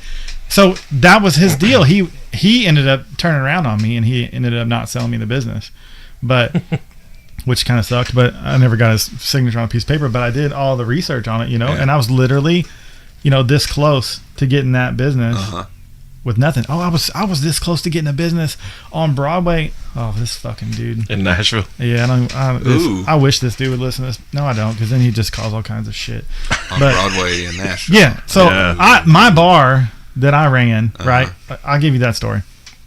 This is gonna take up all the podcast. I told you we're gonna be here for 4 hours, dude. I'm good with it. There's this dude, and I'll say his name 100 times. Eddie. Fuck Eddie. Yeah. Oh wait, fuck him and I love him same time, and I'll tell you why. Right. So I lived above the Spaghetti Factory in downtown Nashville on 2nd Avenue, right? What year was this? This is 2009. Okay, so I lived there a year. I lived right there too. In okay. Those apartments. Did you go to Buck Wild Saloon? That was like right across the street. Yeah. Yeah, dude. You guys had fucking the first time I ever got shithouse on what's that cinnamon fucking Fireball. Yeah, we were like the first place to have Fireball. Yeah. Dude. Yeah, that was it. Dude. the band that played there all the time lived in that same fucking building. Yeah, so if you listened to a band at that bar, you were in my bar. Like, that was me. We've had drinks before. Probably. I swear to fucking God. Oh, I guarantee we have. Yeah, you gave me a bunch of Fireball for fucking free. I guarantee I did. You tended bar? Oh, I was always back there giving shit away for free. Yeah. If you got something for free on the 3rd floor in the live venue, it was coming from my hand. Okay. A big-ass bar down there? Yeah. 3 floors? It's actually 5 floors, but there was only 3 open. Holy the 4th floor is VIP, and the 5th floor was a condo. Well, I was there in 2010? 2000, yeah, it might have been 2000. It was me. Yeah. If you watched a band, because it was karaoke, it was DJ, and then it was band. Yeah. So if you seen a band, you were in my bar. Holy shit. So listen, okay, so let me tell you the story about it. It's fucking hilarious. Right? So, I was a shit face at that point in my life. Right up between Hooters and Spaghetti Factory was this little like shitty place that had a bunch of offices in it. Yep, I at worked least, there. I leased one of those. That was where my first place Secure was. Watch. Do you know that? No. Okay. That was so you walk in the door and then the elevator's right in front of you, and then you go upstairs and it had like this little waterfall thing over here on the right, on the left. I don't know if you remember that. And then they ended up putting a tattoo shop there, but it was a little deli on the right side of it. Right in the front. Yeah. So that's where my first office was. That was crap. That's crazy. And so I went to Eddie, and I was always in Buckwild. I love that place. And I went to Eddie. The first time I met Eddie was so funny. I had a buddy that worked there, and he took me up to him. He was like, "Hey, I want you to meet this guy. This is Eddie, right?" And I look at him. I'm like, "Hey, how you doing?" And he punches me in the face, like literally. If you know Eddie, like you know this story is for real. Like he hits me directly in the face, and I grabbed him by his throat, and then he was like, "Oh man, let's do some shots." Like he was just happy as shit, like that he punched me in the face, and then he wanted to do some shots.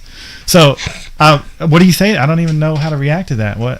Okay, then we do shots, and then we did shots, right? And we became like good buddies. He was good buddies with everybody. So. Okay, but. So one day I came to him and I was like, "Hey, I'm tired of doing this website stuff. I want to open a bar. I'm going to open a bar." And he was like, "Oh, that's cool." I said, "Can you help me, or you got any pointers or whatever?" And he said, "Well, why don't you just take the third floor and open it up, and then just keep X amount of percentage every night, and then that'll be your bar." What the numbers came out to where most people would net profit what he was allowing me to take. So if I were to go open my own bar, you know what I mean? That would have been what it was. Yeah, the net profit would have been what. So I'm like, he's handing me a free bar. I'm like, yeah, I'm going to do that. Yes, I'm going to do that. Thank you. And you don't have the overhead. Yeah, I'm going to do that. So he says, "Let me know what you need. Go upstairs, check out the bar. Let me know what you need, and then handle it." And that's what I did. So I started that bar upstairs. It was called Nashville Live, and I booked bands, and I had that little bar. And how far were you down from that after-hour spot? You were on that side of the street, right? You weren't on the Spaghetti Factory side of the street. Next door. You were next. So like two buildings down. The bar. Okay. So you were on the same side of the street. You're talking about big shots. I was talking about something across the street. Then that's where I got the shit house on Fireball. What could have been? I remember third floor bars, but this was just one that was right across the street from there. Not you were on the same side of the street as Coyote Ugly. No, I was on the other side. Okay, then you were on. Yeah. Then that's your bar. Yeah. Okay. No, I was on the other side. Yeah. Okay, Coyote Ugly was on the same side as the Spaghetti Factory. Yes, I was on the other side. You were on across the street. Right. The bar that you ran. Yes. Your office was on the same side of the street. Right. Okay. Correct. There we go. Now we're cooking with gas. Yeah. So that was like my first introduction into like, I don't want to say that, into craziness, I guess. Fucking like I don't even know how these dudes deal with, how much money he was making and how much money he was spending. Like I never seen that before. I didn't understand how that was happening. The greatest thing about bars and strip clubs, which people, you have conversations with people, if you could own any kind of business, what would you own?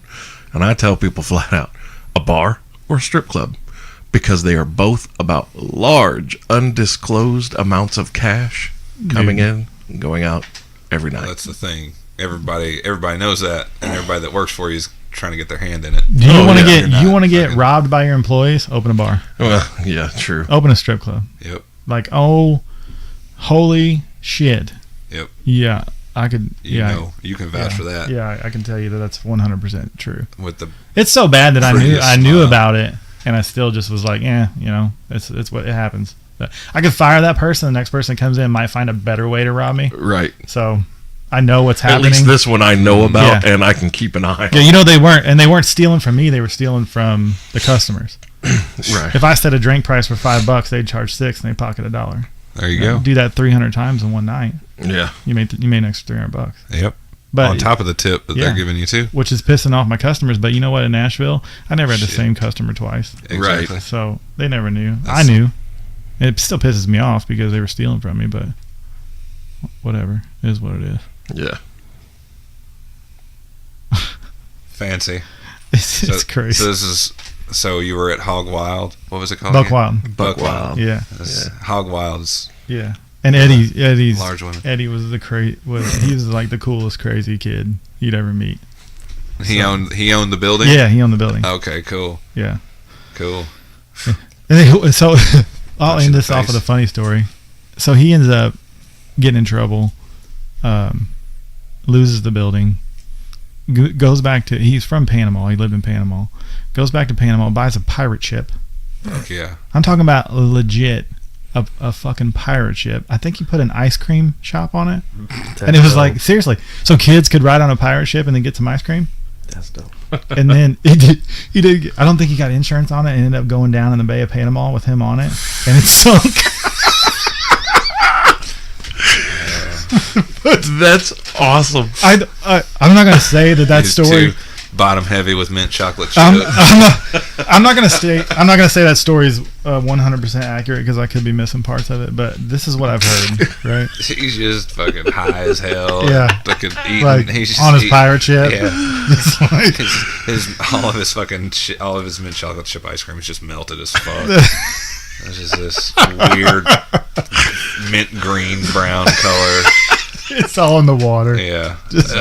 And that's how we have the Emerald Coast today, kids. Oh my god, dude! I was like, how do you go from what you were to a pirate ship that's sinking in the middle of the ocean right now? You know what was going through his mind at that point in time? Like what? Rock bottom, What literally? happened? No, I know what happened. Like he thought of something really clever, some really clever ice cream pirate ship play on words. He's like, I got to see this through. Yeah, I just got to that's fucking him. see it Right, through. you're 100%. Yeah. He was just sitting there. He was like, a doer. He was 100% a doer. That's how he did so good in life. I'm trying to think of a correlation, something like special pirate flavored ice cream. Rocky Road. Right, that was what I was thinking, like Yeah. the Rocky High Roads of the Seven Seas ice cream shop or Yeah. something like that. No, Sinbad and Popeye could be used on that thing too. Pirate ship. Like sometimes I think about it and I just wish it's true. I'm like, please let it be true. Because it's Did so, you have turtle ice cream? it's so not because I wish bad on him. I don't. I love him, but Jesus Louis, I could picture him like going down on the ship, but he's really excited about it, and he's like playing the guitar and eating ice cream. You know what I'm saying? Like that's what I picture happening. Like Because he flamenco guitar, some classic Spanish song. Yeah, he never gave a shit about nothing. You know, he was like one of those people that could like, you know, live in an apartment or live in a $10 million house. He just never really cared. Yeah. He was just did because he liked it. You know, if he wanted to do it, fuck it, he did it. And then it ended up making him money, and then it ended up him singing a pirate ship. That's awesome. Hey, fucking, do that. he was listening to Blaze of Glory. Probably. Oh, that'd be so dope. Going down In a blaze of glory. Yeah, that's it. I was listening to fucking Bon Jovi on the way here, living on a prayer. I was like, this is so fitting. I right love now. Bon Jovi. That was my karaoke go-to. That's great. Bon Jovi. Bon Jovi's the shit. Suspicious Minds. Always. By Elvis Presley. That's your karaoke That's go-to? the That's a one. weird karaoke I go-to. know. Journey. Don't stop believing. No, that's a good. Journey's definitely a. My voice isn't good enough. If for I'm that. going to throw down and show off my vocals, I'll sing Solitude by Edwin McCain. Yeah. And people are like, what the fuck? Or if I do Or John- Wagon Wheel. I don't know. You don't know what Wagon Wheel is? That's one of the most popular karaoke songs ever made. Do you know what Wagon Wheel is? Wagon Wheel. No, I heard of that one. How is that fucking possible? Go ahead. No, I can't. I'm not singing it. That, You gotta Hell no. do it. that or I'll do Cult of Personality. Oh, yeah. That's a the good shit. song. That and some John Legend. Oh, John I Legend. like John Legend. I thought you was gonna do Tiny Tim. Tiptoe through the window. Yeah. Tiptoe through the tulips. Are you looking up Wagon Wheel. Wagon, yeah. What's that song? Is it by Old Crow Medicine Show? Journey. The- like, the- so Wheel in there- the Sky. There was an old original Wagon Wheel. Keeps on turning. There was an old Wagon Wheel, and then Hootie and the Blowfish. What's his name? Darius Rucker. Darius Rucker. He redid it, but it's not as good as the original. All right. So we'll go with the Old Crow Medicine Show version. Oh no, Crohn's disease. Crohn's disease. Crohn's disease. Best way to start off the song. Is this it? Yeah, that's it. That's like the most. Oh, Rock Me Mama. Yeah. Yeah. It's called Wagon Wheel. Yeah. That's the most popular song played in Nashville. Probably. Yeah, it is. 100%. Because it's got a fiddle. I got a buddy who's real similar to your taste in like music and stuff, and he was in a band. He played guitar and all that shit, and He hates Wagon Wheel. Like, it's... I don't like this song. I'm excited that it's playing right now, just because if he listens, he's gonna be pissed. So we went to Tootsie's one night, and he was with me, and like literally, you know, like those musicians and how serious they get about music, and he hates Wagon Wheel like with a passion. And we go into Tootsie's. I know we're gonna be there for a long time. The band's there. I walked into the band guy and I said, "Hey, what's it gonna cost me for you to play Wagon Wheel over and over and over again?"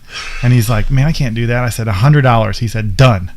Like, I handed $100 ever. Yo, it was 100%. I handed him $100. He played fucking Wagon Wheel 3 times, and the dude looks at me and he goes, "They've played Wagon Wheel 3 times, and I'm ready to go. This is stupid."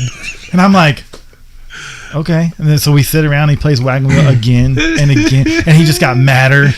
And then, oh man, okay, that was the best. I got a story for you. It's along that lines. I did that This with story you, that Stank. my buddy wrote this, and it ended up on Reddit and became like one of the most upvoted stories on Reddit at one point. We were at a bar. There were 4 of us.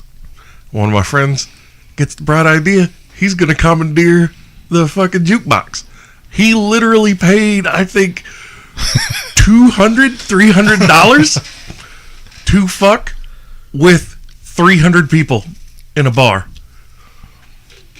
He goes, and you know, it's one of those jukebox where you can pay the extra To play credits first. to have your song play next. Yeah.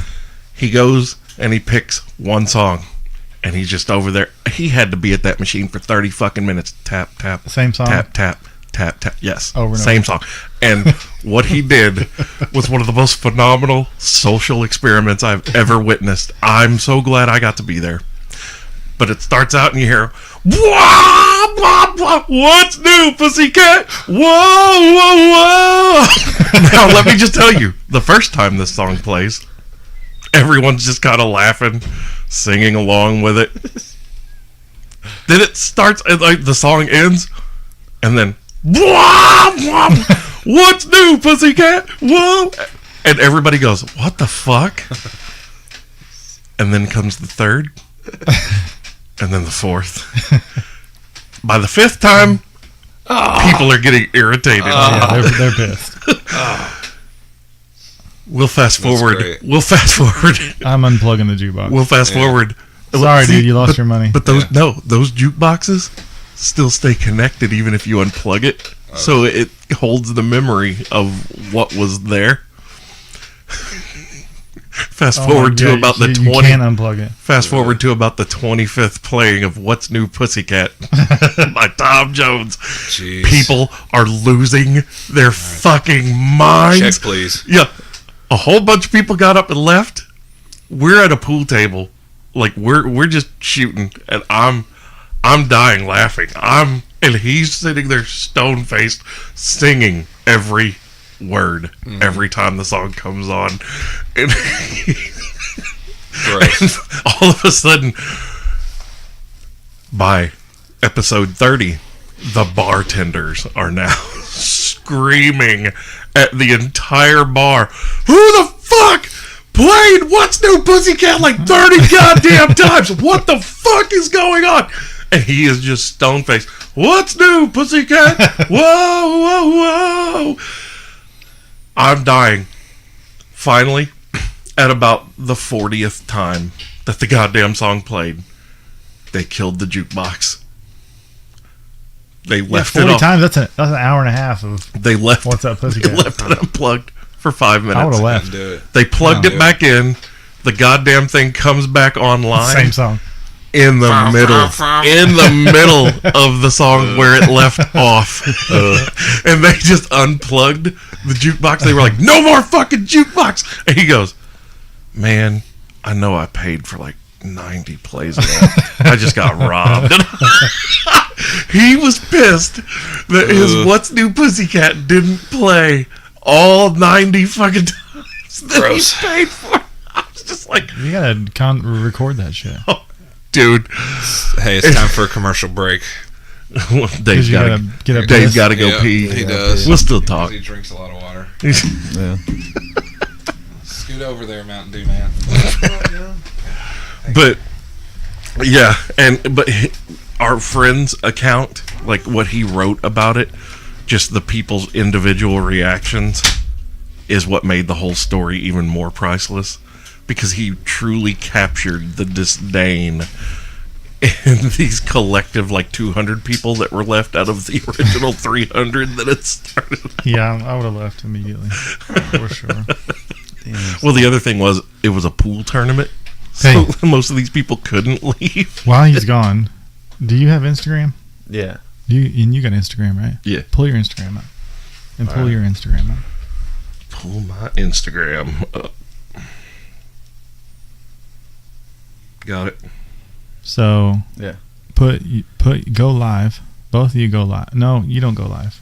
You stay there. Bulldog, you go live. Oh, shit. What's, there we go. What am I going live with? You go live on yourself. Okay. Okay? Just tell everybody we're doing an experiment. Tell me when you're live. This is the Bulldog Unchained Podcast. We're live. We're doing an experiment. My buddy Brent. You're live? Yeah. All right, go watch his live feed. Oh, wait, hold on. I don't know if it's live. It's just recording. No, you got to go live. Yeah, switch it. They do like side switch to the left. I think that's how you do it. Yeah.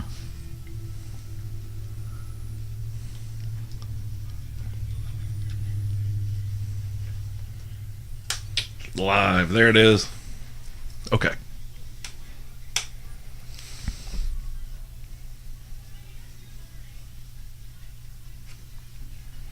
What's going on, guys? This is Bulldog Malenko from the Bulldog Unchained Podcast. We're live right now.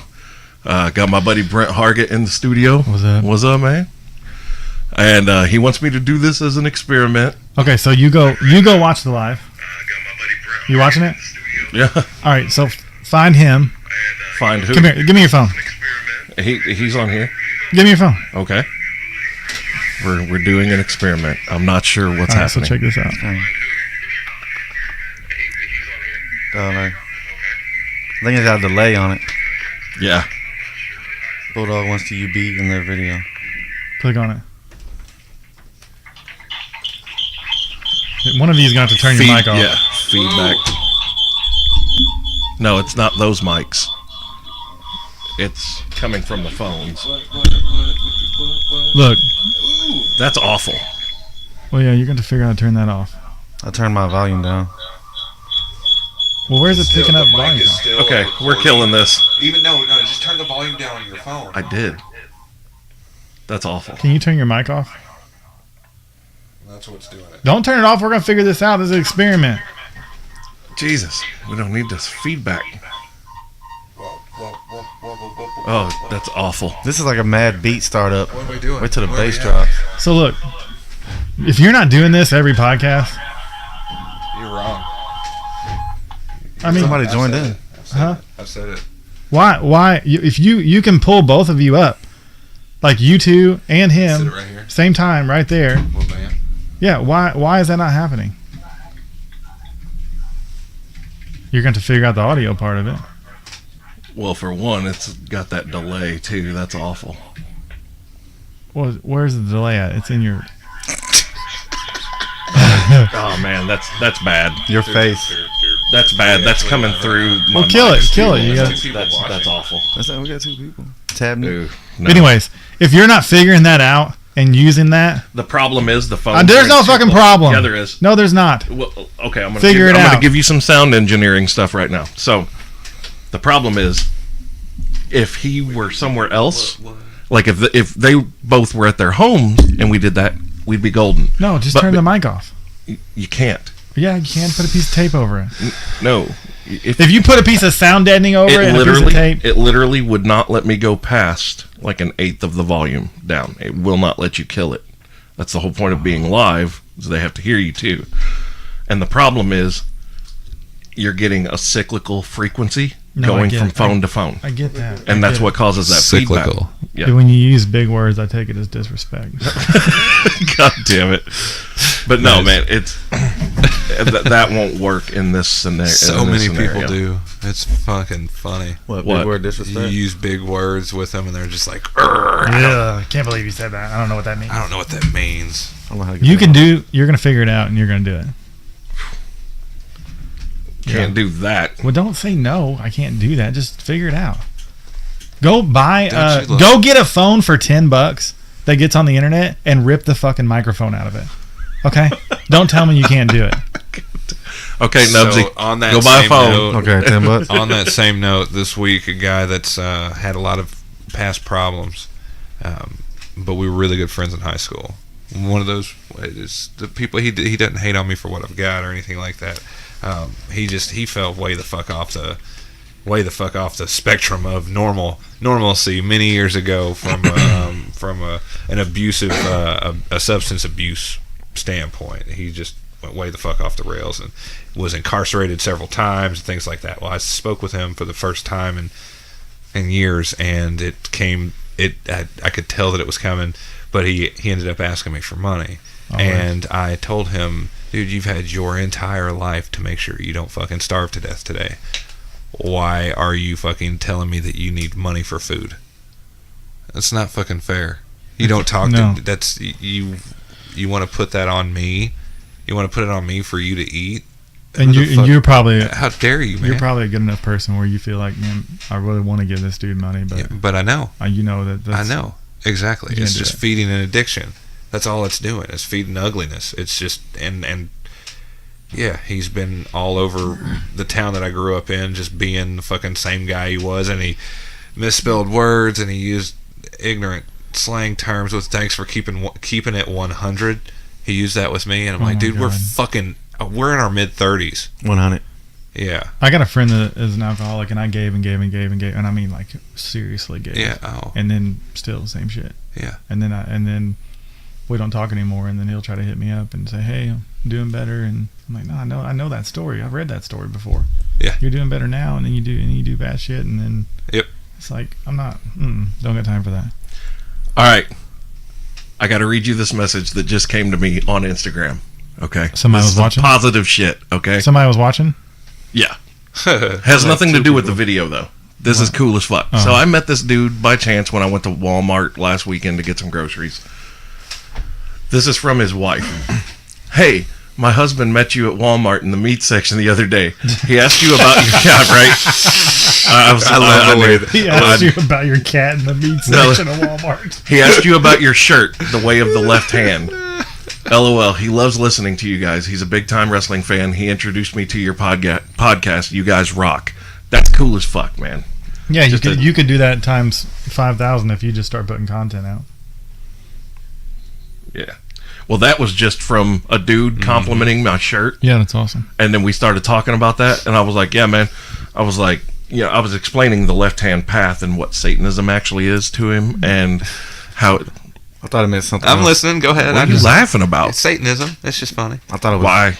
that. Why is Satanism funny? Yeah. Oh, I just find it it's a very selfish ism. It's okay. I just Actually, if you think about it, most people are Satanists, and they don't want to admit that they are, or they don't realize that they are. Satanism is the worship of yourself. You are your own God, which also puts a high responsibility on you because you're responsible for all of your successes and all of your failures. Most people can't handle that aspect alone, let alone letting go of the mentality that it has to do with some little man in red pajamas with horns and a pitchfork dancing on a lake of fire, which is all, I bullshit. just don't think. See, But- that's why I don't like it. The term Satan Because is Hebrew. it It means doesn't have opponent anything to or do with the adversary. That's it. And it Did you say it means the devil? Yes. No, Well, No, you're it right. doesn't. Well, no. That's the thing. That's what I was saying. Is it doesn't mean that, and that's Right. why I don't like it because it doesn't. It's the exact opposite. But of what it should it's be. used properly though because it's opposition. It is opposition of religion. a word turns into whatever society wants to turn into. So I mean, every time, when you say that, it's going to be cringing. People are going to be Sure, like, whatever. I can't believe you said that. And that's fine. Yeah. But I call that willful ignorance. And for me, willful ignorance is the most unforgivable thing of the most unforgivable aspect of any part of humanity. Willful ignorance, where someone can educate you on something that you had a false pretense of, and you still tightly cling to your false pretense even when fact and information has been given to you that is contrary to what you hold. Hey, you You really got off track. No, of I'm your dude. on track. Okay. And so I was explaining the left-hand path and how Satanism is actually more about humanism Yeah. and about existentialism and life, because you are your own God. You are the center of your universe. Without you, life does not exist. Meaning, if you die today, you give less than a fuck about what's happening here. Yeah. Your caring ends. So, without you, there is no life. Basically, everyone around you only exists as part of your reality. Fair? Yeah. That's what the reason why I called it selfish. That's the exact. Yeah, well, so you're right. You hear, yeah, Yeah, definitely. yeah. It's you are the center of the universe. Okay. Yeah. Well, you're No, all, that's you're why- saying, you're why saying is the that- same thing. No, But why is that I'm wrong? Not, I'm not. I didn't say that it was. No, he's I not was saying just it's wrong. saying but He's just saying it's selfish, selfish. but just saying, being that's what it is. selfish is a very. Tell me one time that you've ever used being selfish in a positive manner. A ton. It What? got me out of eating onions a whole lot as a kid. Even though my mom worked hard on that meatloaf. Did what? I don't understand. I don't know where you. I don't know where you mean. No, but I think that you're wrong, and someone smarter than me can tell you how selfishness helps you. And I know his name. Well, looking at it from that perspective, if you weren't selfish, you wouldn't be successful. Correct. That's what I'm saying. Yeah. Yeah. But how many times do people use the term selfish? Because you turn selfish then into self-motivated. You don't, like you said earlier, you don't need outside motivation. You're self-motivated. Right. I can Wouldn't that be another way of saying selfish? Okay. I still burn off of other people. Look, you can draw inspiration from anything, Right. but being selfish is usually negative. But anyway, I was explaining to this dude, and then I just brought up, I was like, hey man, I do a podcast with a couple buddies, and we talk about this shit all the time. We talk about wrestling, we talk about video games, talk about whatever, pop culture. And he was just like, really? And I was like, yeah. And that was one of those times I wish I would have had a business card ready to go. Yeah, you Which could've given it to him. now they're coming. He made the order yesterday. Fucking sweet. And or was it Friday? No, it was Friday. Friday, I yeah. think. Sweet. Yeah. They're fucking awesome too. When you see them, you're gonna be like, holy shit. Can excited. I go off of what you just said? Yeah. So, you a comedian? No. No, I'm Do not you, a like, comedian. you like want to do that? Like that's your gig? You're pretty funny, dude. Oh, thank you. Oh yeah, Not necessarily. What about you? I am a comedian. So you do stand up? Yeah, All right. So I'm holding your life in my hand right now. the peppered chef. Yep. The peppered chef is your life. The Bulldog, put that phone down. Listen to me. I'm looking at this message. All right. So Get him. I feel like if you want to know what's coming up in life, then you need to look at what like rich people are doing. Think about everything. When you were using a tube TV and plasma TVs came out, who had plasma TVs? Yeah.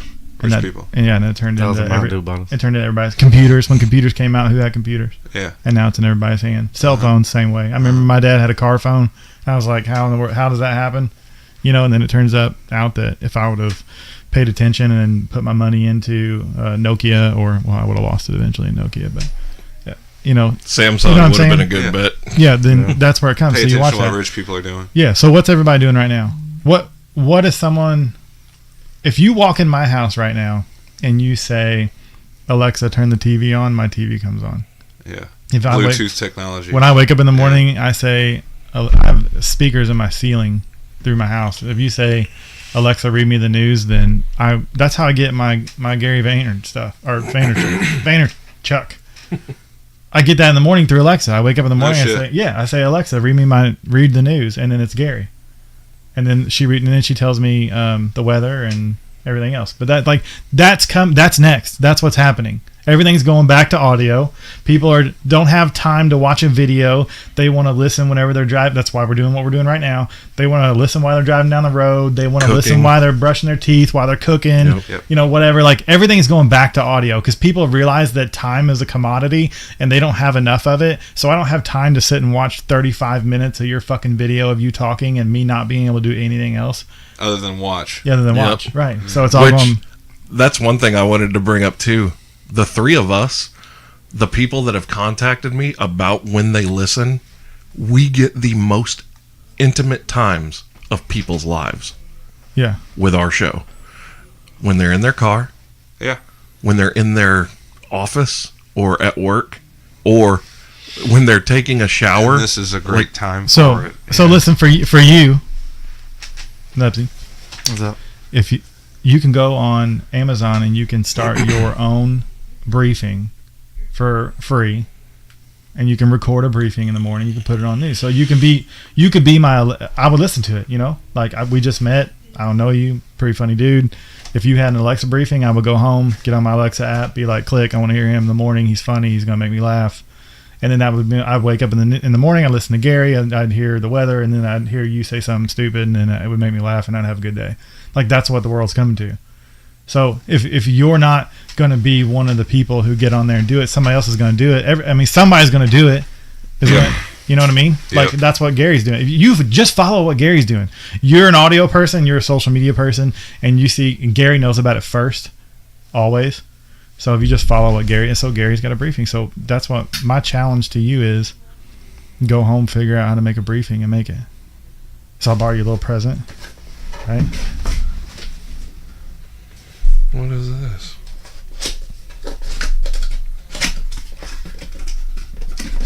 Make a briefing.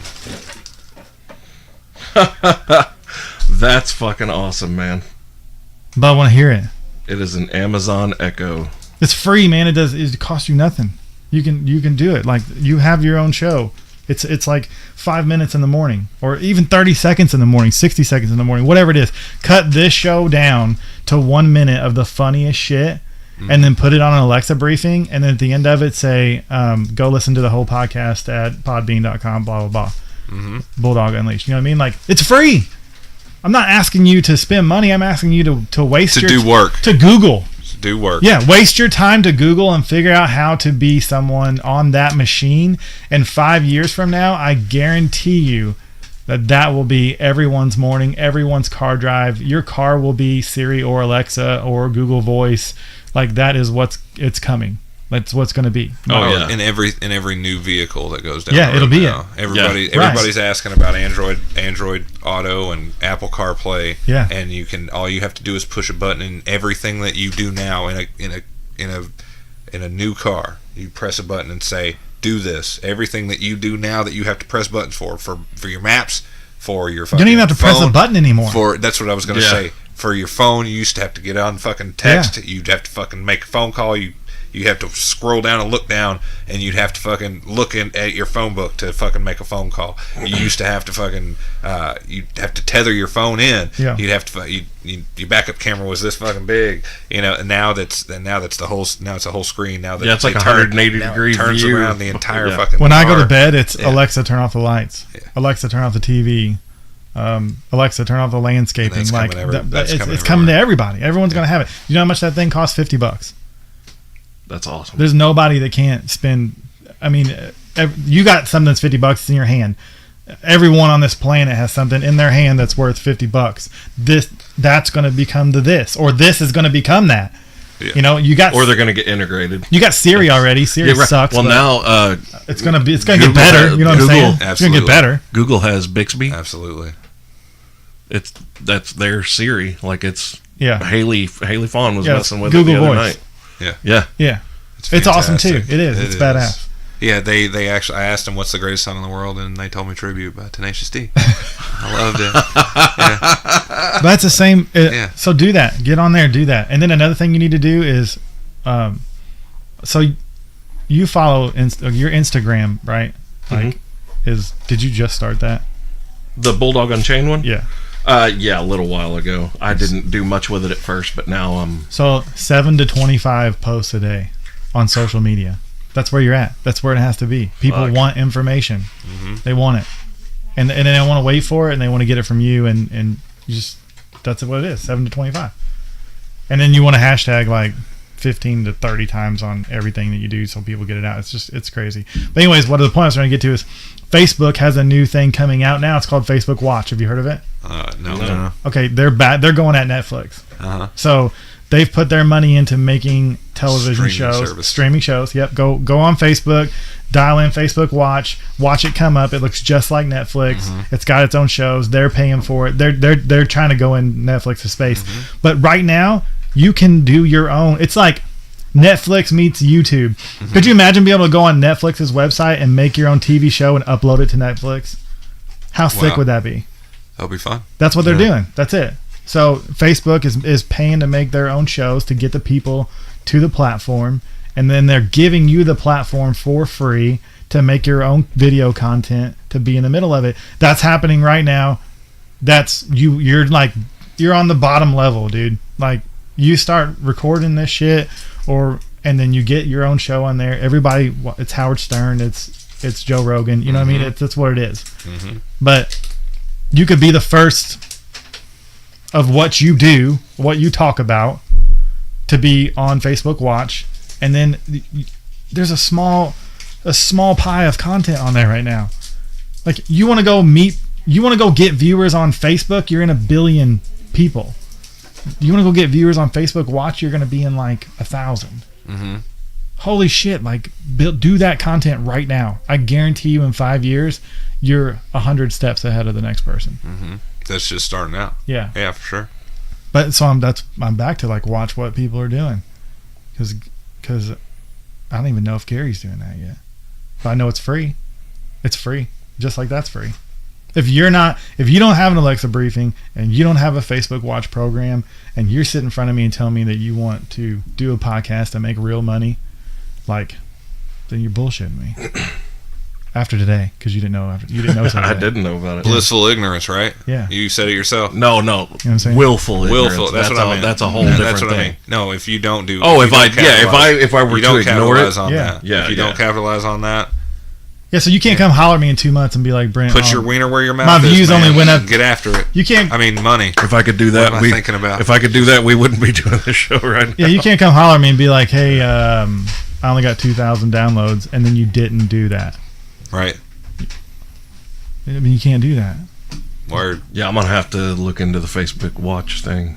But it's got to be now. Yeah. You know what I mean? Like, you need to, this needs to be something that you spend your whole night tonight, because you're so fucking fired up about getting in on the bottom floor, something that Facebook's doing, that they're trying to battle someone like Netflix, and you know they're going to pour hundreds of millions of dollars into, and you can get in on the bottom floor for free. South Park even said something about how fucking desperate all these companies that are doing streaming, looking for content.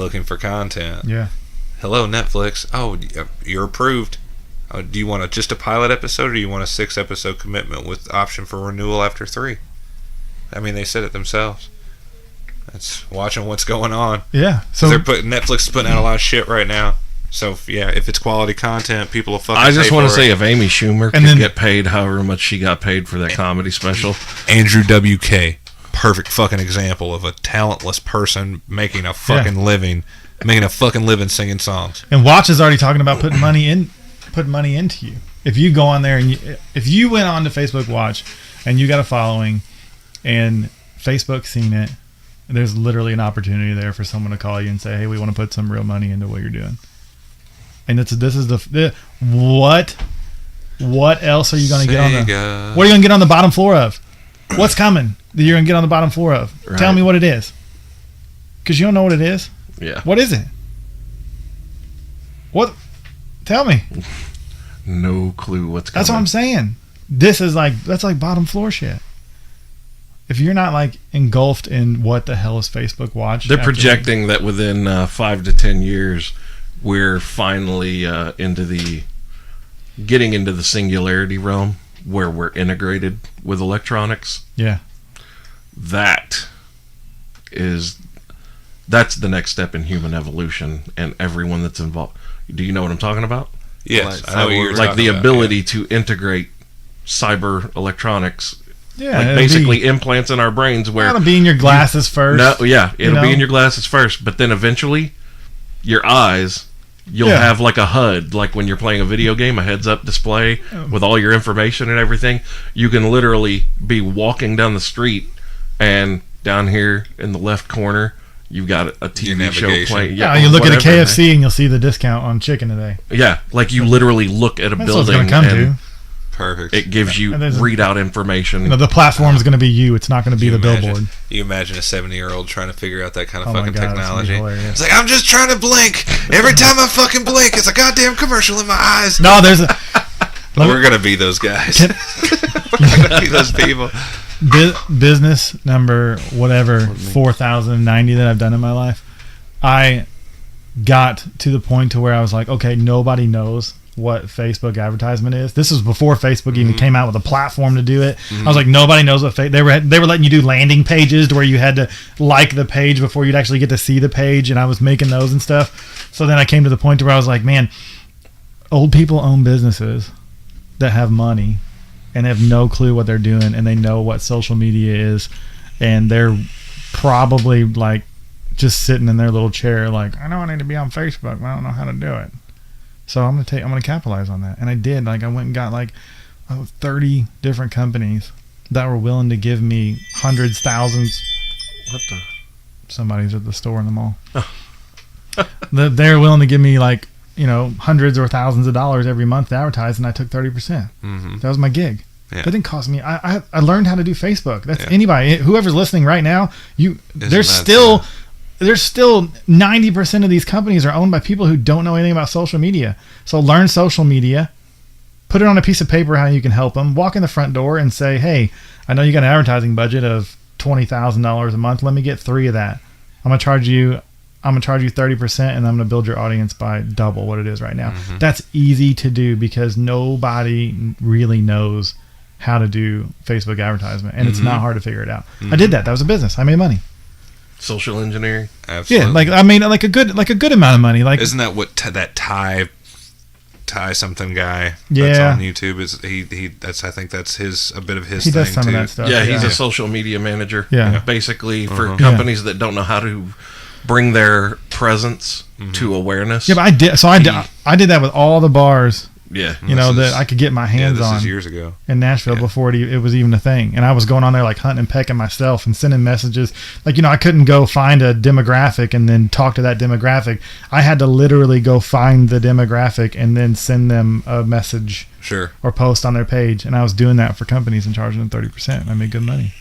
Yeah. And that was free money. I didn't have to go like buy something to give me. Mm-hmm. I didn't have no overhead. At that point in time, I was working in the hallway of my apartment. Okay? That was my office. Nice. The hallway. Fantastic.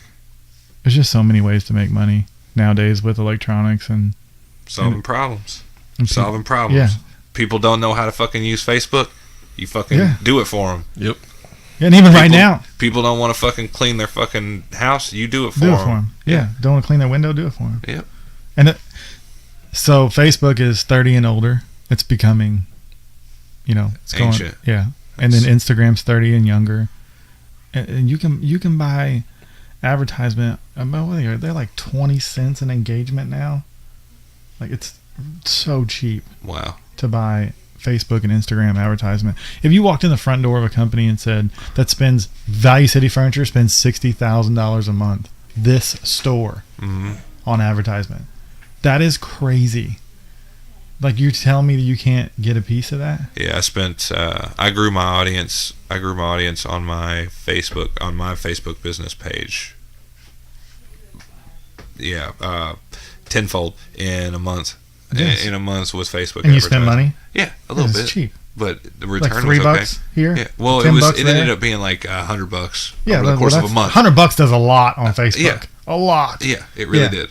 It really did. Like, I think I grew Kenny Kent's page from like 1,300 to like 3,500 in 5 months, 4 Yeah. months, I think. Yeah. And they spent like $500 a month. Yeah.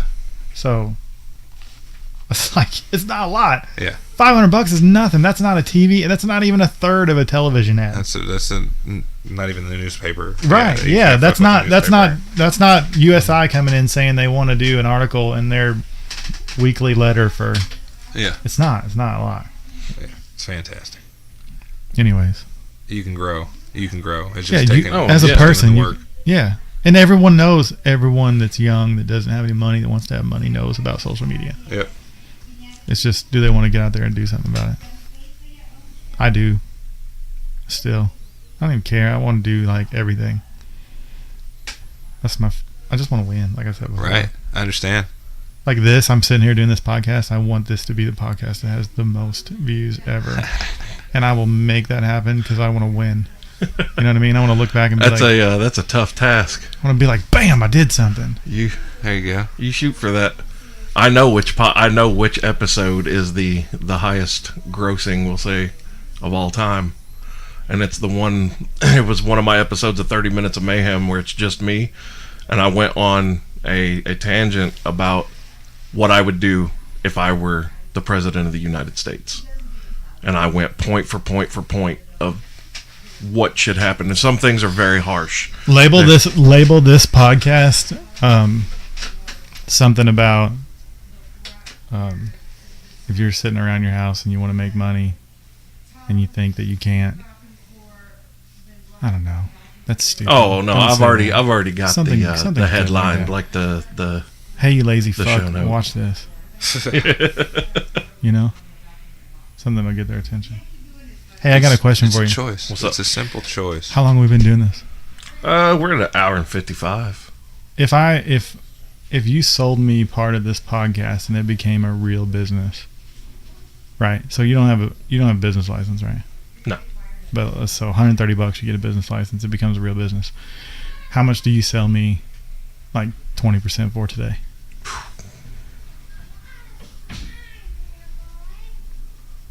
That's a.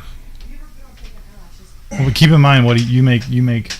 Does this make money? No. All right. So how much do you sell it to me for?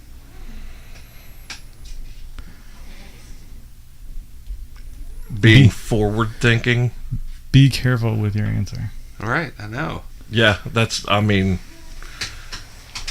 thing. Spot. You can't Actually, you can't ask for money that's 5-year money. Like, because if you ask someone for 5-year money, then you better have a real good track record of how you're going to get there. But owning 20% of the show also means that you're going to get 20% of any revenue. No, let me explain how it works. That means that, yes, you would get 20% of the net revenue, but normally when you build a company like that, you get 20% when it's sold. Like, I want someone to buy it and take it, and then I get 20% of it. If I ever sold it? Yeah, but if you got to the point where you're making a lot of income, then yeah, there would be net income would be 20% for sure. I don't expect you to have any net income because I want you to keep building it and spending money on it, and the money that comes in needs to go back into advertisement. And Word. So I don't, there's not going to be any money to me out of the 20% because you need to be putting the money back in your business. Right. God bless. I got my phone on silent. What the fuck is that? Man, that's a pixie dust. That's a pixie dust. It's a difficult. Oh, Jesus! Everything. Yeah. Whoa! Dude, even just tapping the desk, you'll hear. In all honesty, that's a hard thing.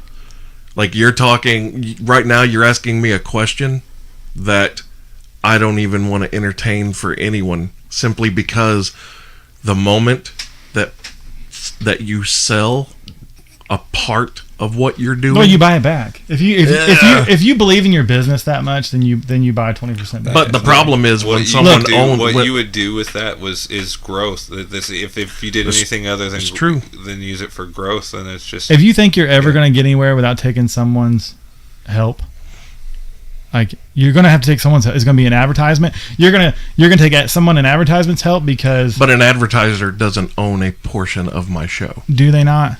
No. Do they not? Because they're buying time. Yeah. They're buying time. No, but you're gonna have to sell them time. Right. That's but but they have no input. See, here's the thing. Well, no, any advertiser buddy, that I sync up with, anybody that owns 20% of your company doesn't have any input. It's 80-20.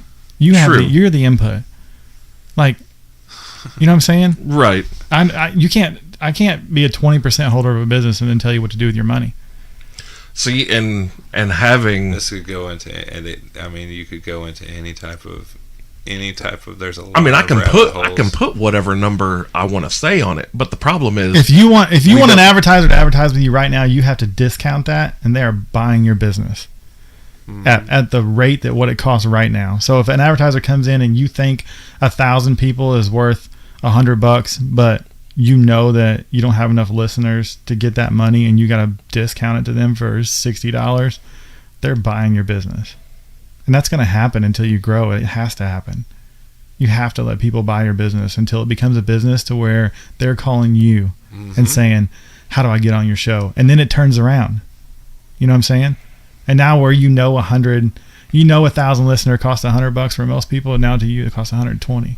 You gotta have patience and then give up your time and what you think you're worth until you become worth it, and then you ask for more. You know what I'm saying? Yeah. But in any sense, everybody who's anybody has asked for money. You know, it's be Microsoft or whoever it was at one point in time. They did a round. You know, like there's a company right now that just came. I'll tell you who it is because Treble. You ever heard of Treble? Mm-mm. Treble just made an app to where it's free to download. I mean, it's filled with advertisement, but it's free to download music. I think there's been 2 million downloads. They just did a round for $1 million. And that's how they pay their ASCAP fee. They just did a round for $1 million, and they took $1 million. But you know they're not going to grow. You're similar to the same thing. You're not going to take as much money from someone, but you need money to grow. Right.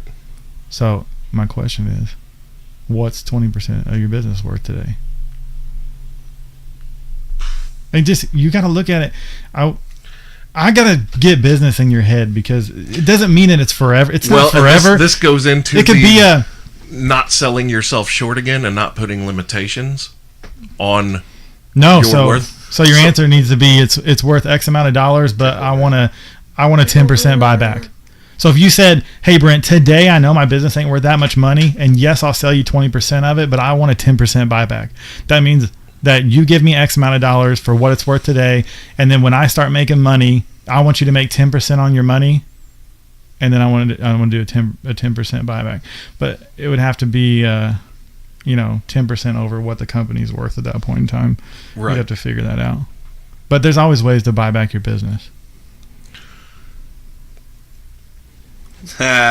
So look, here's what I'm looking at right now. Like literally, I'm running through my head everything. Tell me the numbers that are running through your head. Just say them out loud. 10,000. And look at his face. $10,000 for 20%. Yep. For a business that doesn't make any money. Yep. Do you know why? I don't care why. You're never gonna get that. I know. So what you just said was I don't want help. No. That's exactly what he said. Let me tell you something. There's bands in my pocket now of cash. Hold on. Listen. Listen. There's bands of never cash negotiated in my pocket right now. Listen to this guy. Hold on.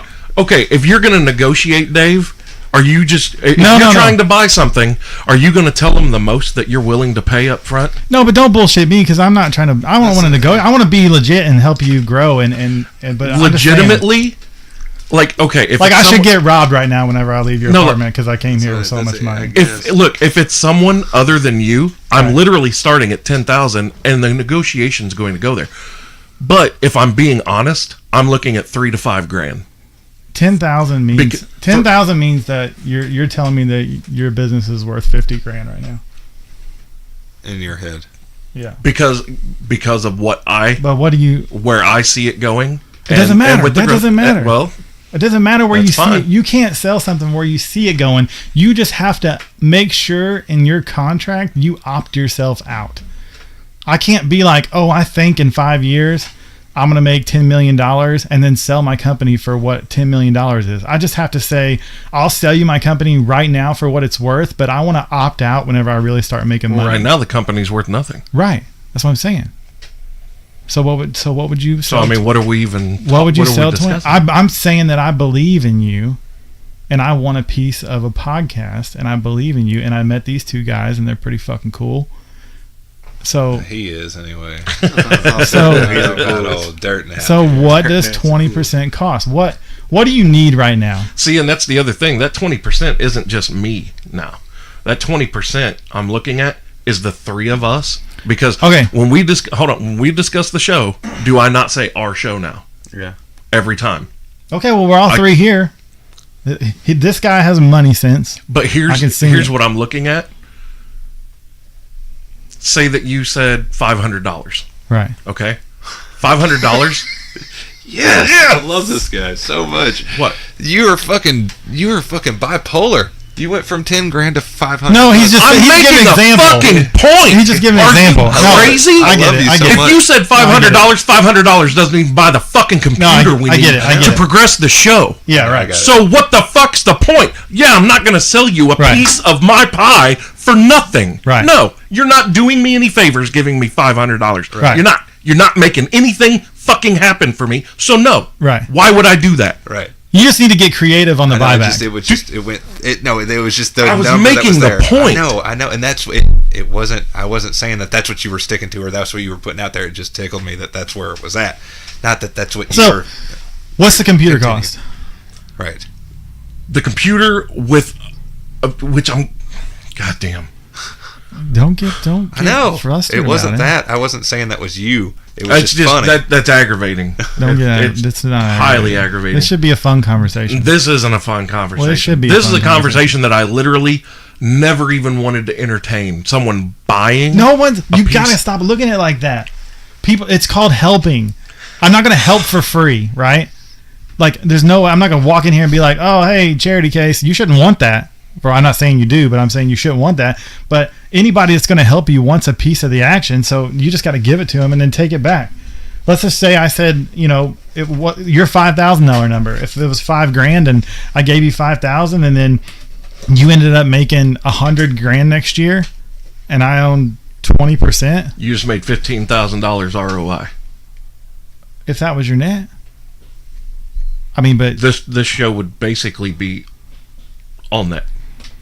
No. I mean, you got taxes. and well, stuff, you got a but- lot of advertisement fees.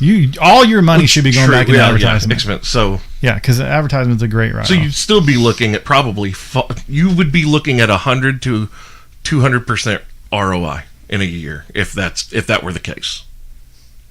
If you made $5 to $10,000 off of your $5 to $10,000 and you still own that $5,000, I think good money on a small amount of money should be like, I need to like triple my money. So whatever it comes up to be, X amount of dollars you make and I get 20. So it'd have to be like either I get 20% of whatever, or I triple my money. So that's not the end of life. If you get to the point where you're making $50,000 and it's $5,000 and you got to pay $15,000, I'm out of the door. You got a huge jump on what you're doing. Oh yeah, And then I go away. Where that what he's wanting to do, what it sounds like from where I'm sitting anyway, and my correlation of all the conversation is wrong. Is this what's it going to take to get us started towards the next level? Yeah, I want to put a little bit of money. The levels that we're trying to achieve with a and that's what I'm throwing when we had the conversation in your store, and I said $5,000 puts us on the next level. That's the new mixer board. Mm-hmm. That's getting the compressor and a true Yeah, gate. but I'm not gonna. You got to work for some of that. You know what I mean? There's no Right. fucking way I'm gonna walk in the door and be like, hey, dude, here's everything you need. Mm-hmm. Right. Because then there's no sense of attachment to that Absolutely. at all. But see, at the same time, You're absolutely right. I, at the end of the day, am in no worse position than before that person walked in the door. Right. I still do my show every week. My audience is going to grow. They're going to continue to share it, just like this. That message I got, that was a word of mouth And that dude, I guarantee, is going to get 10 of his friends to listen to this fucked up show. You're thinking about it all wrong. Like you are your own And worst. eventually- Everyone is their own worst enemy. You're in your own head. Your pride is killing you right now. You're not thinking with your brain. You're thinking with your heart. No, I'm And thinking with my brain in terms of, why would I ask someone to invest if the investment does not meet an end that I need to be met? So it does. What would $2,000 do for you right now? $2,000 gets the desktop. That gets the dual. Don't focus on the desktop. I have to. No, That no. is the next evolution in the show. Take the $2,000 and make it make $4,000 and then buy your desktop. Like, why are you That's trying where to? he's- Why are you yeah. trying to step up in the game? What do you need? What am I going to do You with? need an Hold on. audience Here's first. my. Yeah. But hold on. Here's my That's what question. he's saying.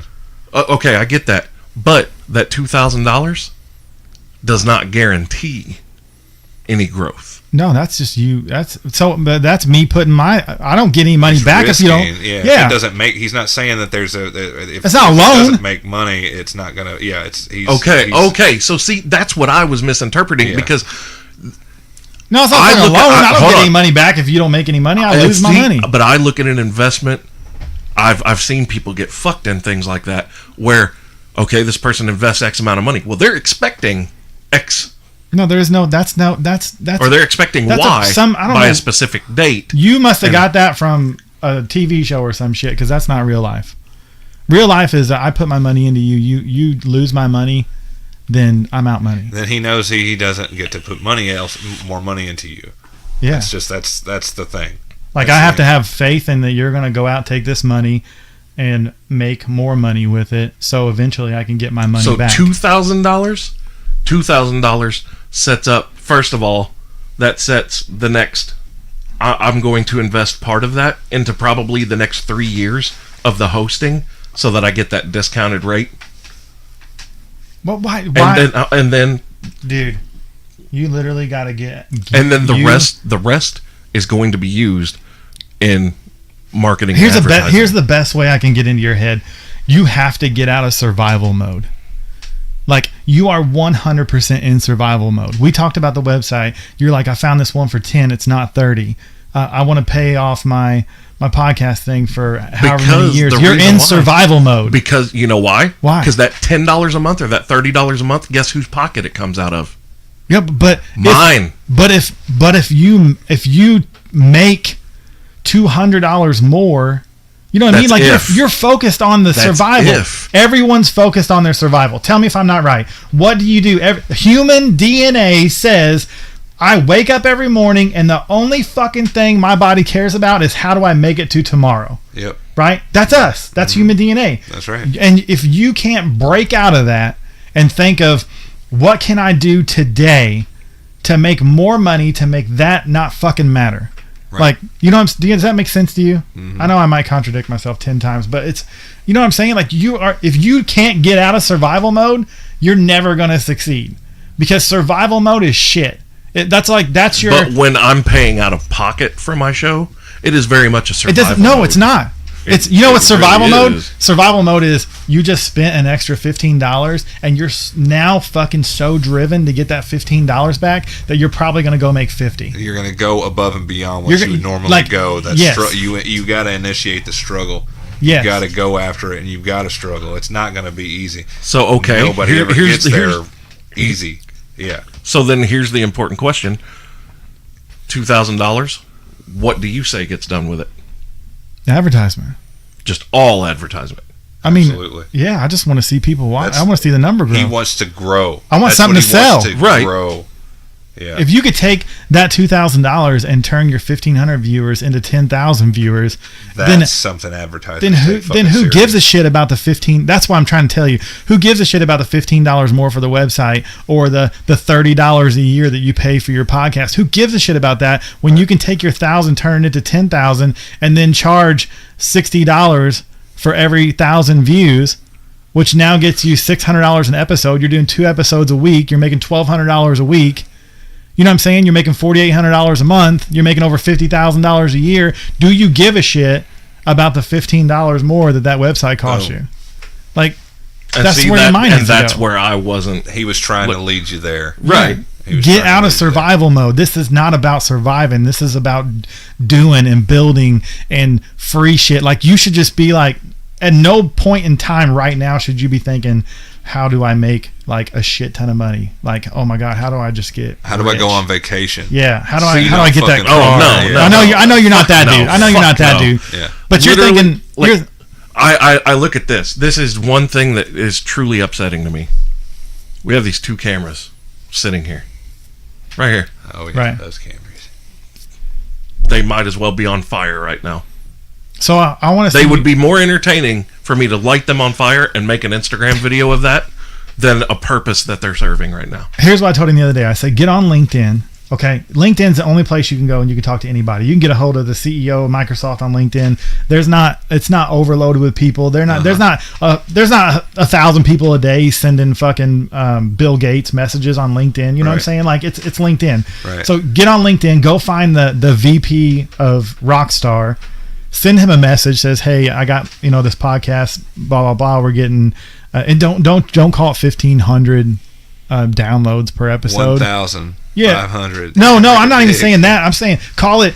So yeah, kind of what you're saying. If do 2 a week, call it 3,000 Yeah. a week. Call it 12,000 a month. You know Yeah. what I'm saying? Call it 144,000 a year. Yeah. Like, Instead of reducing to the ridiculous, yeah, growth exponentially. You use the exponential growth of the month. Yeah. So if you call me and I'm VP of Rockstar and you're like, hey, John, I got 144,000 downloads a year, and I'm looking to get a little bit of return on what I'm doing, and I really want to do it with a company like yours.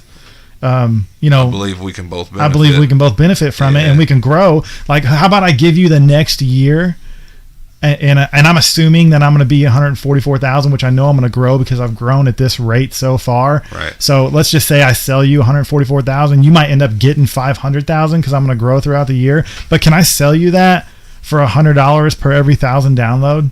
Yeah. You know what I mean? So how much money is that? What's So if it's 140,000 divided by 100? 14,000 So or 1,400. 1,400. Yeah. So it's $1,400. But that's the today money. Yep. Because you're That's not right worth now. shit right now. It's just fine. You got a killer show. You guys are fun to listen to. You know what I mean? You got something. You have a product, right? Yeah. So that's $1,400. So if I gave you 2,000, you called Rockstar, did your due diligence, you gave them 2 15-second spots for $1,400. Enough time for me to go take a piss. Enough time for him to go take Right. a piss. You know what I'm saying? And then you sold that to 3 companies. That's an easy sell, man. Like, that's not. They might not even talk to you because that's not enough money for them to spend. Like, they want to spend 10,000, 50,000, because people just don't see that. You know what I mean? If you call them and you're like, "Hey, man, how can I get rid of $1,400 out of your bank account so you can write that off in your taxes?" They're like, "Call me when you need 50. Call me when you need 100."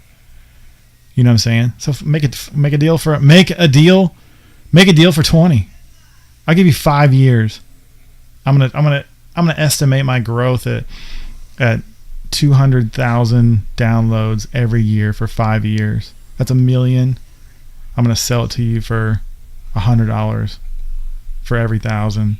What do you get then? $10,000. Something like that. So you get 10 grand a day. That's more than enough to do what you need to do. Plus you get my 2 grand. And then you were really going to be sweating that the website cost $30. Yeah. Right. No, we're not sweating that. Yeah. But so now you're only dedicated to 3 companies for 15 seconds. You know what I'm saying? You gave them a pre and a mid spot, and you sold it to them. Like, trust me when I say that you need to call and get no's. These people want to give you more than what you want. You just don't know it. Mm-hmm. You know what I mean? Like, if I'm gonna go make $100 grand in 3 months, I need to find out what to do with $20,000 before the end of the year. Like, you know, like, there's people out there that are like, I'm like fucking rocks in the river. I'm like not even the shit below the white shit. You know what I'm saying? Like, I am nothing compared to these people who have this money, and I can tell you that I need to move 20 grand.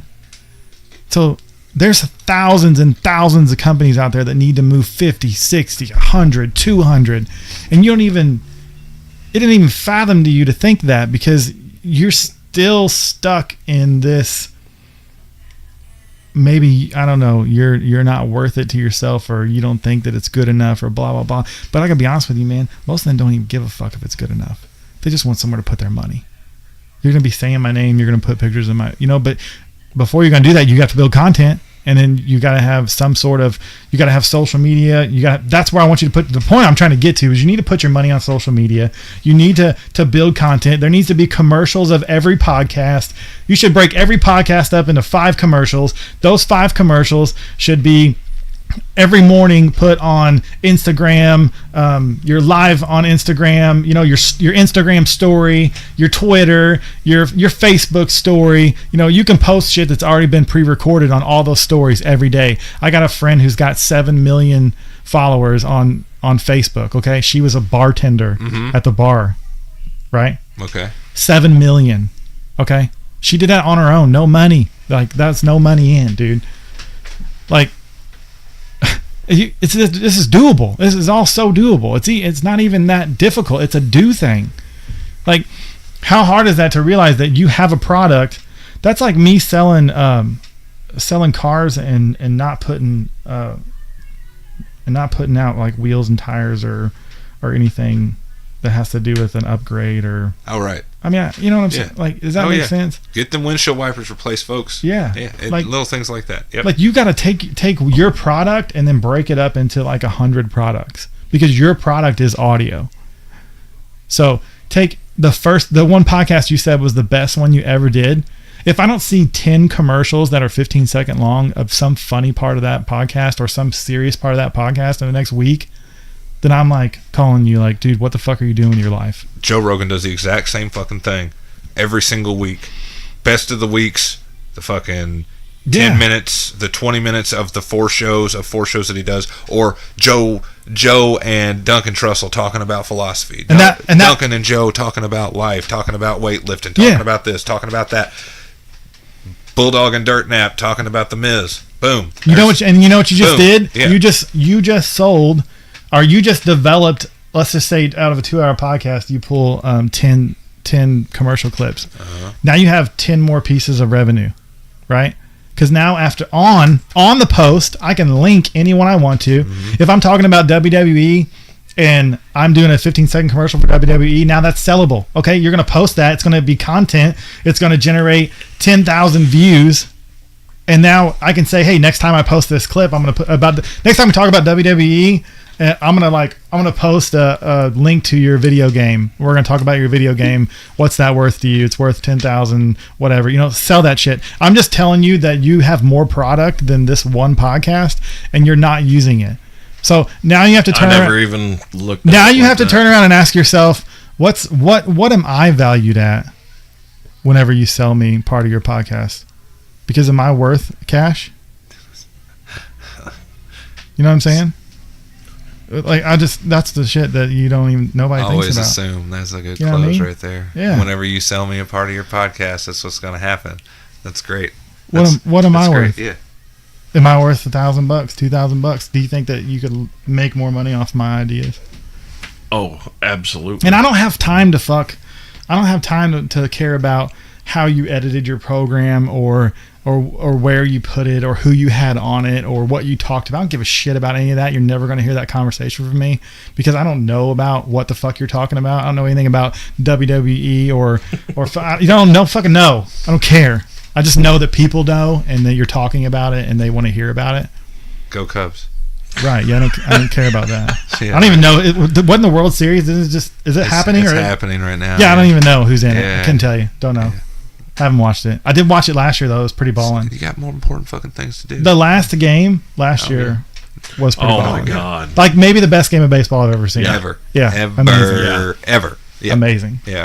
I was glad that I took the time. Me took too. the 3 hours to watch that. Me too. Yeah. I wasn't gonna watch it, and then I got in the living room and I was like, okay, well, Cubs are in the World Series. I gotta watch this. Yeah. And it's I watched it, and I was like, holy shit, that was the best baseball game ever. Once in a lifetime thing. Right. For sure. Yeah. My papa lives his entire life. He Yeah. lived as a Cubs fan. We were talking about that. There were And, 2 generations of people Didn't see it. that hoped Yeah. for that Didn't see World it. Series championship and Yeah. never got to experience it. Didn't see it.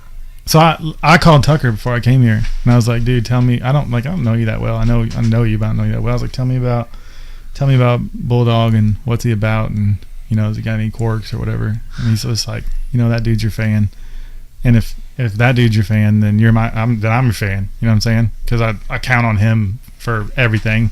I love Tucker. Dude, I got a funny story about Tucker. They even look alike. Dude, hold on. Big red beard. Check this out. They're both big dudes. Like when I played semi-pro football for the Ohio River Bearcats here, I'm obviously on the field. Okay, I'm in uniform.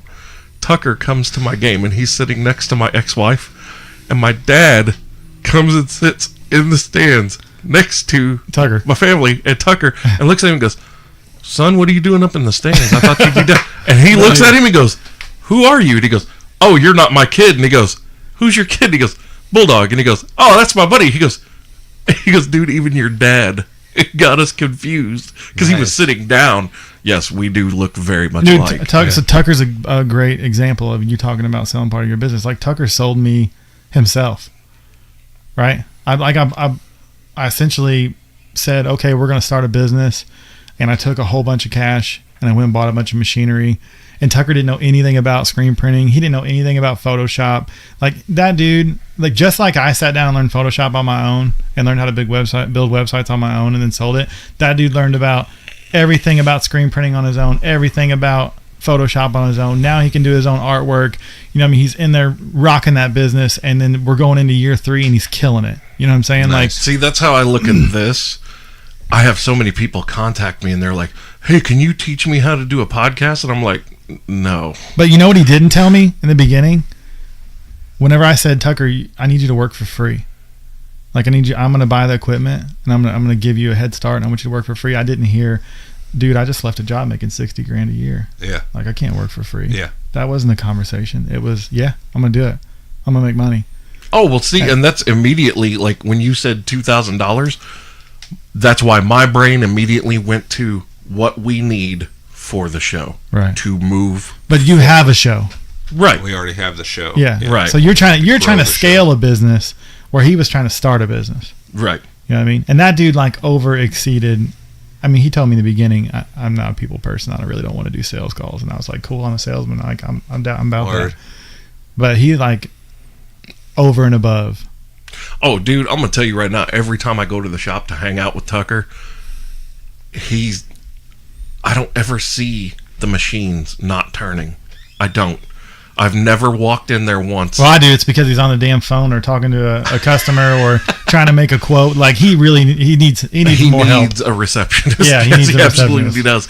Because every time I go in there, yeah, you're right. Anytime someone does come in, he has to stop. But other than that, the whole time we're there, and we're either listening to my podcast or Joe Rogan's, right? Whenever I walk in, which is hilarious to hear the three of us cracking up laughing, listening to podcasts. Oh yeah, he listens to them all day long. And he's the kind of one that got me into thinking about a podcast. Yeah, because I'm like, dude, I see him every day listening to podcasts. Mm-hmm. Like he just it's the chosen medium now. Yeah, he gets to work. What happens is there's something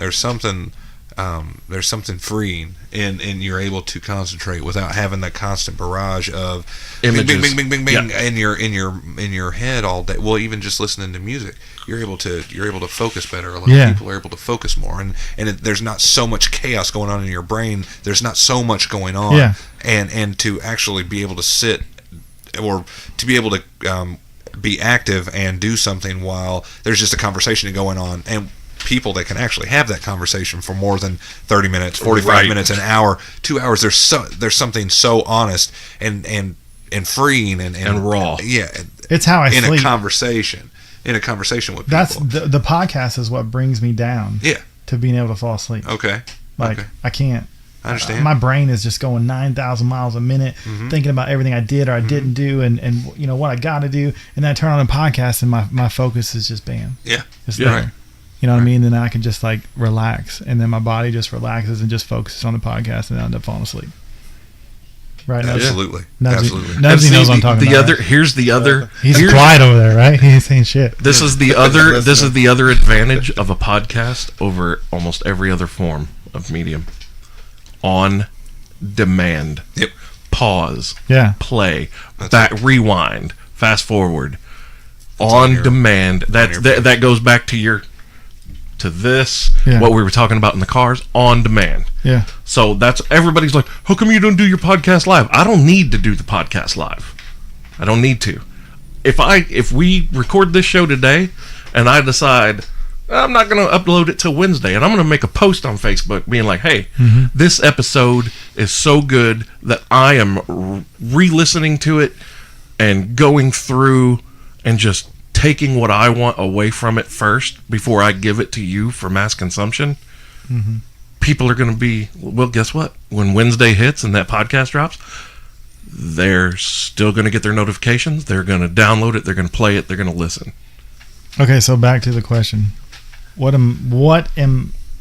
me and my money worth to you as far as a percentage of your business? Ass hurts. What do you say? My ass hurts. His ass hurts. You gotta pee? Nah, just my butt cheeks are fucking swollen right now. Falling asleep? Well, come on, give me a number then. We'll stop talking about it. I would have no problem selling you 20%. For what? Look at him. He still doesn't want to do it. Like, Dude. he just does not want to do it. Dude, how do I give you a number? How? You just say You it. think it's there because it's there. It's on the tip of your tongue. You have one. But like you're trying to like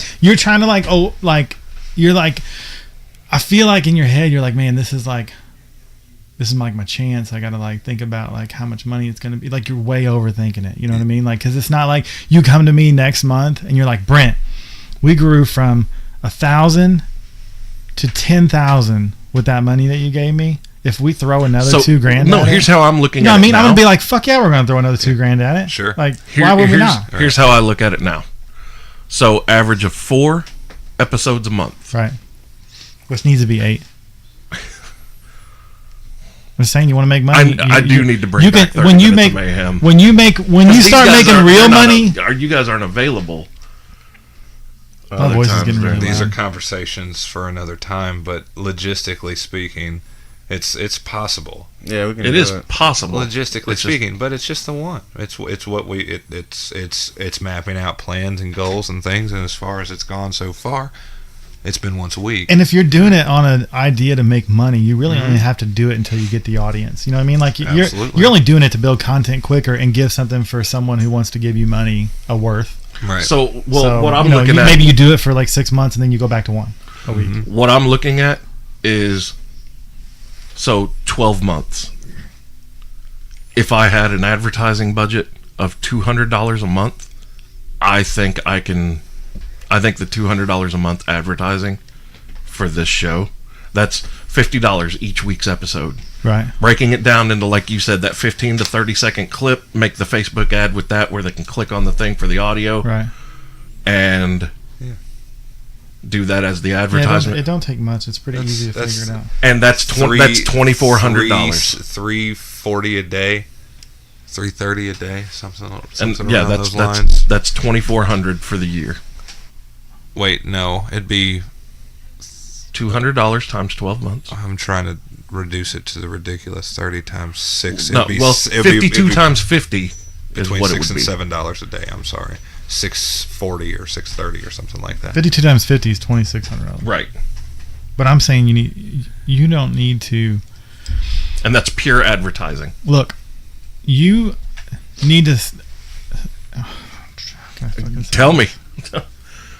I'm Stop trying to advertise every podcast as it's the best. Like, you know what I'm saying? Like, how long are the Cubs gonna live off of they won the World Series? Are they gonna like try to did they go back to like, I'm gonna put all my money in every single game, and then they get to the World Series and they're like, okay, well, we're putting the same amount of money into the World Series as we did every other game? Fuck no, they didn't. They were going to the World Series. They dove head in straight. You find that one podcast that kicked ass, and then you bury it in money until it brings you so many people who subscribe to your podcast because of that one greatness. Everybody lives off their one great song. You know what I mean? Yep. So your audio, you have one great song. Which one is it? Have you done it yet? Maybe you haven't done it yet.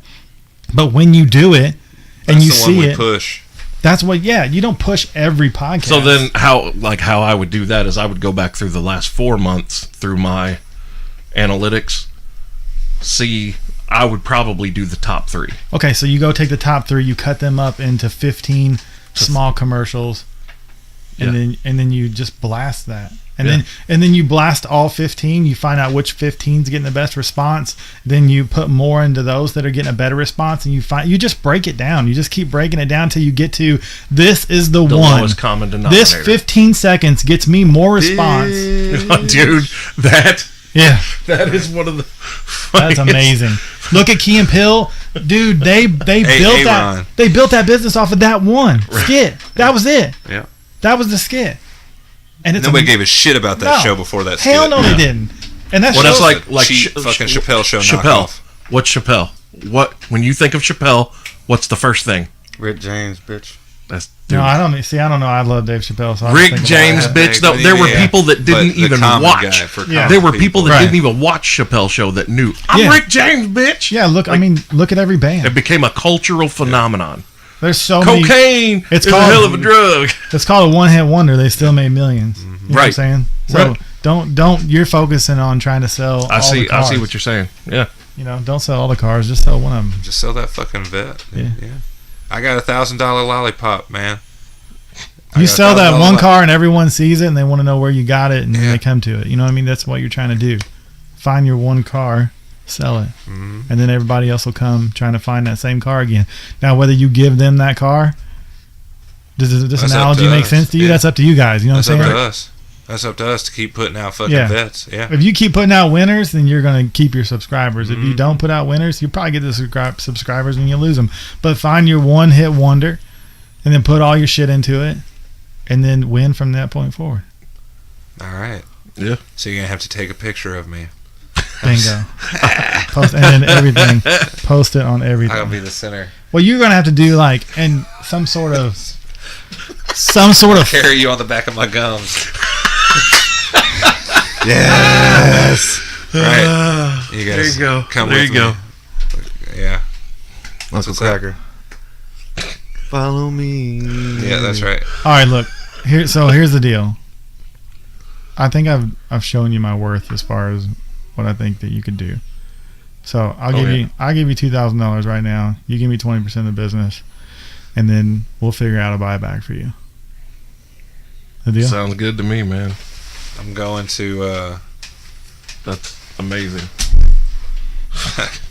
That's fucking nuts. I'm gonna try not to cry. So what we're gonna do with that money is we're gonna find your winner, we're gonna break your winner up, and then we're gonna break the winners of your winner up, and then we're gonna break them down into what is really the one-hit wonder. And then we're going to focus on that one-hit wonder like no fucking other. So what your challenge is this week there, Mr. Malenko? Oh, I'm going to be going through the past 4 months. You don't have a minute's rest until your fucking head hits that pillow. Yeah. By the time you wake up, you need to wake up an hour plus, early. I have the benefit of working a job where I'm in my car all day. You need to wake up an hour early too. I want this podcast as an Alexa briefing. I want to wake up and hear my money in the morning. Make that happen. That's free. It's free shit. You just got to figure out how to do it. I don't know how to do it, but I know that they'll teach you because they want content. They're doing the same shit you were just talking about Netflix doing. I mean, they want Alexa wants content. So they're giving you the platform for free, just like when Apple came out with iTunes and they wanted apps. They gave the app. They gave the what was it called? You made the apps on, like the app Store. Not the App Store, but the platform. Yeah, they gave you the platform for free to make your own app because they wanted content. Yeah. Kind of like how Xbox has their platform they give to developers to make video games for. Alexa's doing the same thing, but you really need Google's doing the same thing. Alexa's doing the same thing. Siri, I don't know. Eventually, you need to watch that because I guarantee you that Siri is going to be coming for Alexa and for Google. But right now, you should have a Google briefing. You should have an Alexa briefing. That shit is free. You already have. All you're doing is linking it to your podcast. If you want. If you don't even want to do a 15-second with, I don't think if you do a briefing, it's a briefing. It needs to be a minute, 5 minutes of the funniest shit you got or the most serious shit you got, and then that needs to be what you put out. But anyways, we gotta find our fucking fast horse. we got to find what they want, even if they don't know it. That's what it's just whatever the best response is to either the positive messages, to the shit, to the comedy, to any of it. We just have to find what the best what causes your butthole pucker, what causes that best emotional response, what do people pop over. Who busted we out find laughing? that and we blast it, and we bring them in that way because they're people can identify with this. I got messages again over last week's episode. Uh-huh. People sending me messages on my messenger and through the show. Dude, I had to pull my car over because I was laughing too goddamn hard and I couldn't drive. Oh yeah. Do you think about who you are as a person and how hard it is for a normal person to get through the first 10 seconds of your show because of what it is? I know because I listened to it because I know you and I wanted to hear it. And it's, you know what I mean? Yeah. Then it becomes funny. Yeah. But for someone that doesn't know you, the first 10 seconds, I'm definitely not saying to change it. Right. I'm just saying that if you don't give them some sort of advertisement of what they're waiting to hear, then they're going to go away from it. Right. That's the shit that he's kind of saying you got to figure out, because if you do find that one hit wonder of that 15 seconds or 30 seconds or 1 minute or whatever it is, oh my God, dude, they will listen for as long as they will listen, even if they don't like it, just to wait and get that again. You know what I'm saying? It's like a drug. Howard Stern, man. Pro wrestling. You wade through a lot of bullshit. You wade through a lot of bullshit to get to to get to AJ Styles and Finn Balor. Exactly. Yeah. Yep.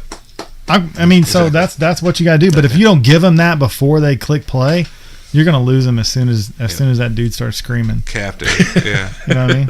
Oh yeah, you are the you are the motherfucking Antichrist. Yeah, but if you give them something before that they can have a relation to him. Yeah. Well, yeah, okay. If they're like, just like today, if someone, if someone's sitting at home thinking about how they're going to make money or how they're going to buy a house, let's say buy a house, because that's everybody.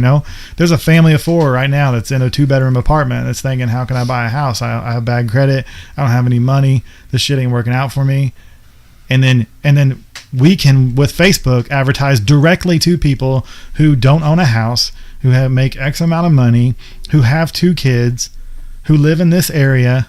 And you can snip out 30 seconds of me talking about how you can buy a house without any money, and how I made money off that. And then they're going to hear that and go, oh shit, I got to go listen to that podcast. Like, we really want a house. Like, so take that analogy with anything. You know what I mean? I can research this or look at this, and people are like really pumped to hear about everything. There's so many WWE people out there that want to hear what you guys want to say about it. You know what I mean? Absolutely. They're thinking the same shit you're saying. They want to hear it from somebody else, and then you put that snip out there, and it's like, so and so. That's another big part of the podcast is self-vindication. Yeah. The reason why I can look at the reason I even found the Miyamoto Musashi book was because of listening to Joe Rogan's podcast. Yeah, so and so did this, and I fucking hate him for it. And then they hear you say the same shit, and they're like, "Man, that dude gets it too. I gotta go listen to this shit and see what they say about it." Like, that's your golden horse. That's what you're looking for. Something that you said that a huge demographic of people are also saying, and then they're gonna go attack you, even if it's in their head or the most controversial. Or the most confrontational people are some of the most famous because of that, because they got the balls to say, they got the ball. Alex Jones has the balls to say, I fucking hate the government, and even if it's like 80%, because people think that's where their head's at. 20% accurate as usual, Morty. That kind of, even though he's way the fuck off all the time, it's still that's what he's like. Your social media is off because you're just giving them, hey, here's my podcast. Listen to it. It's awesome. This is what we're talking about. You know what I mean? That's not enough. And I don't relate to that. I need to relate to it. I need to hear. And then with the beauty of social media advertisement is you can attack people who love WWE. You can attack people who only love The Rock. You know what I mean? If your snippet is about how stupid The Rock is today, or how great his dad was and how stupid he is, or how great he is and how stupid is, whatever it is. Right. You can advertise directly to that person. That kid who is 15 to 20 who loves The Rock, who's sitting in Wyoming right now. You can advertise to him, and it costs like $3. That's where we were. That was something that we had an issue with whenever we were talking about initial advertising. we had ideas thrown into the mix that were like, yeah, we need to talk to the bars in the area, the people in the area, the business owners in the area. And I'm like, guys, we were on a podcast. People download the show in fucking Australia. Yeah. Yeah. We need businesses with an E presence. Yeah. That's it. If Yeah. we're going to go after that kind of Yeah, market. you need like Coca-Cola. Yeah, you need somebody that's got a .com where I can Or that order, too, yeah. order your I can go products straight from this podcast to that. E-luxury. Truth. Yeah, I can go, well, hey, folks, listen, my back fucking sucks. I need to get pillows from pillowmaker.com. Oh, how about the million T-shirt companies out there that are online T-shirt companies that sell what's that great T-shirt company that sells the most fucked up shit?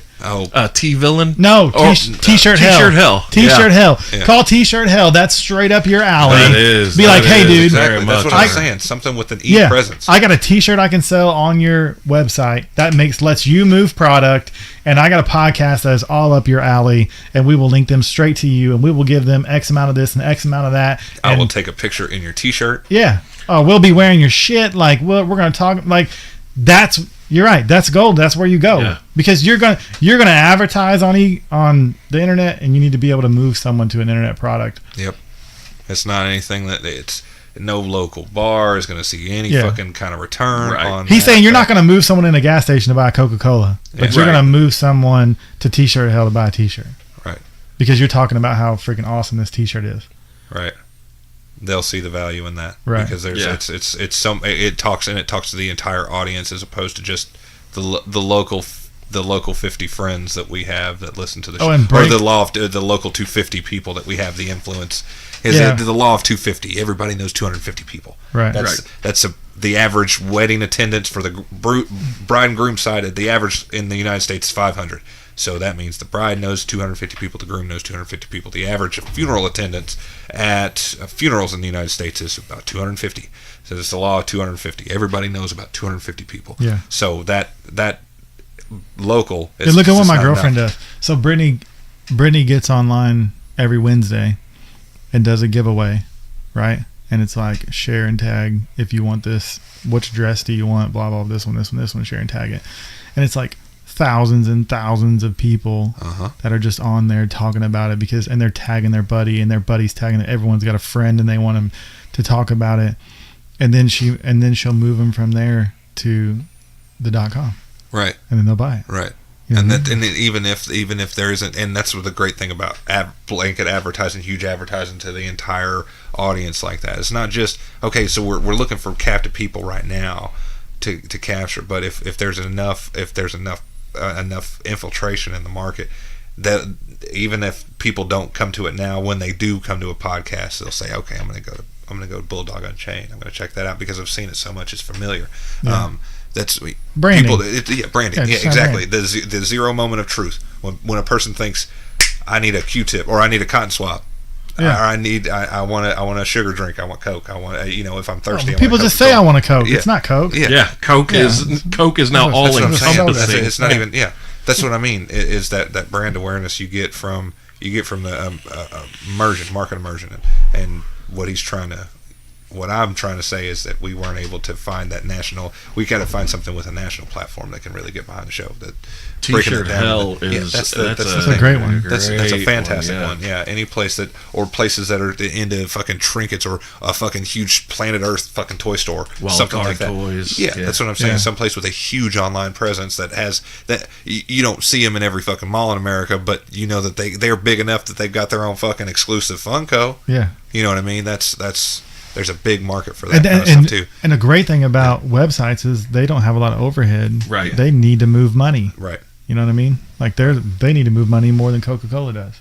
Word. Yeah. So what's the plan is to find your P.S. I'm leaving here without that money, and that means that I'm leaving here with 100% trust in you. There's no signature on a piece of paper. That's how much I believe in your shit. Like honestly, I don't give a fuck if I get that back or not. It doesn't matter to me. What matters to me is that we do something, you make money, I see it grow, and if I make money in the future, that's fantastic. This is not a business proposition for me. This is a believe in a good dude that needs a little bit of push, and that's what I'm doing. Because you kind of inspired me where I've been. That's a hell of a lot of advertising. Yeah. That's exactly what it is. Yeah, it's going to See, kill that's it. what that is what he's doing is buying your time. You aren't going to have any time off for figuring all this out. I mean, Yeah. since you said, Hell yeah. since you put it in my mind, focus on the growth instead of the product. Yeah, don't. Because we already have the product.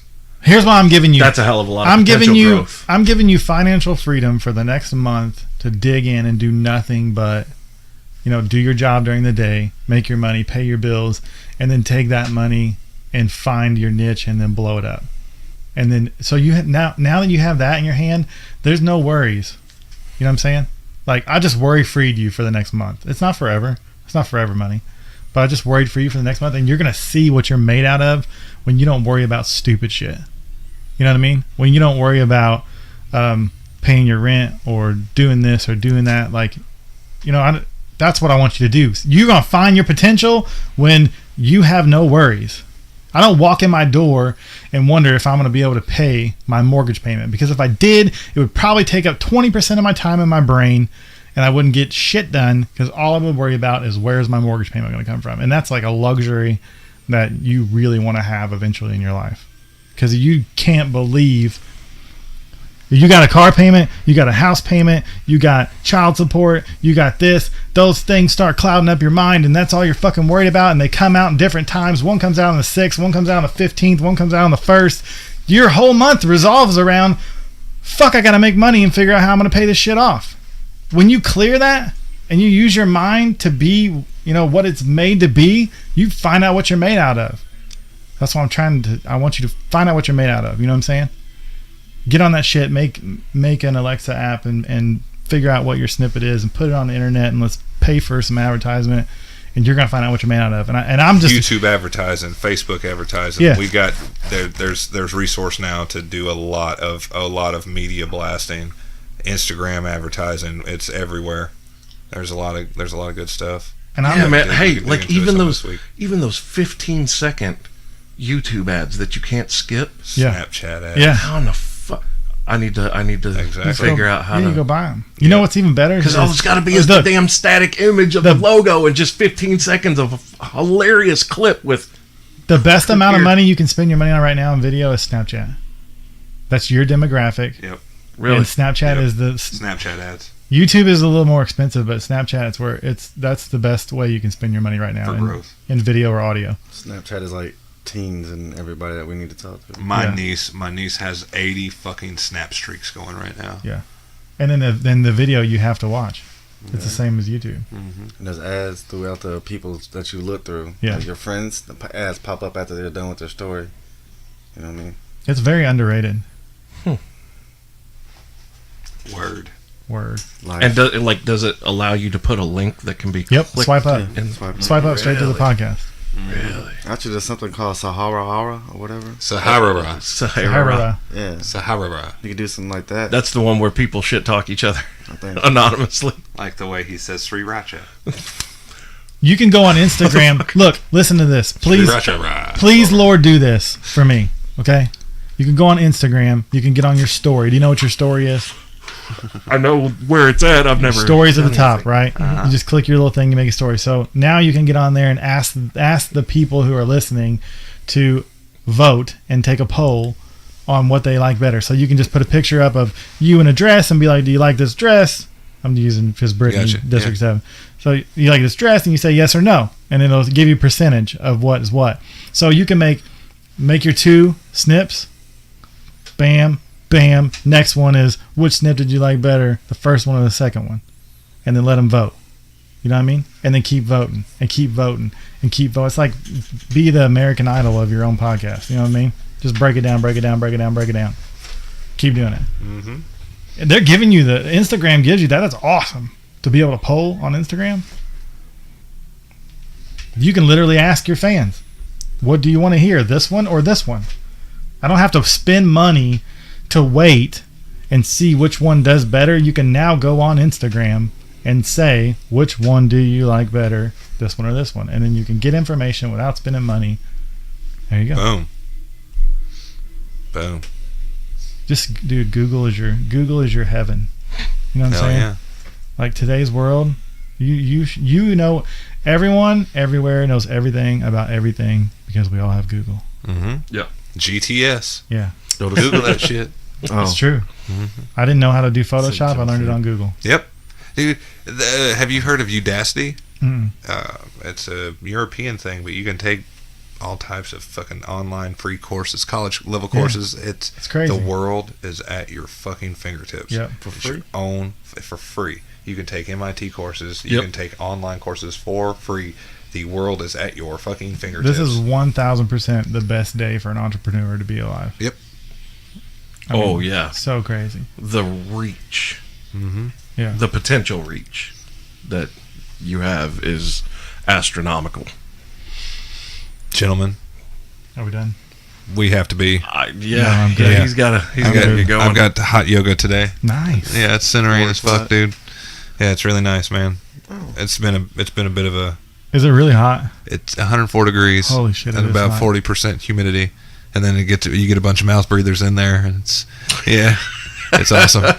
It's awesome. Yeah, my girlfriend introduced me to it back in July. It was the first. We had been doing some yoga. I've been on a bit of a fitness re-exploration this year, and finally finding the right motivation and reasons and the discipline. Really, it's been more discipline this year than anything else. Brian Tracy is the fucking man when it comes to recognizing discipline and how to apply it in your life and all that stuff. But with that, I started doing it just on weekends with her in our apartment, and then we went to Chicago, and as an activity while we were there, I was like, I'll go to a hot yoga class with you. And I've went to Iraq in 2007, so I've been through heat. I knew I knew it was going to be a mental task to get through it, but that first time it was just rough because it was actual Bikram hot yoga. It was an actual Bikram studio, and so there's a 26 poses that they want you to hold, and it takes about an hour and a half to get through the class. And man, you fucking sweat. I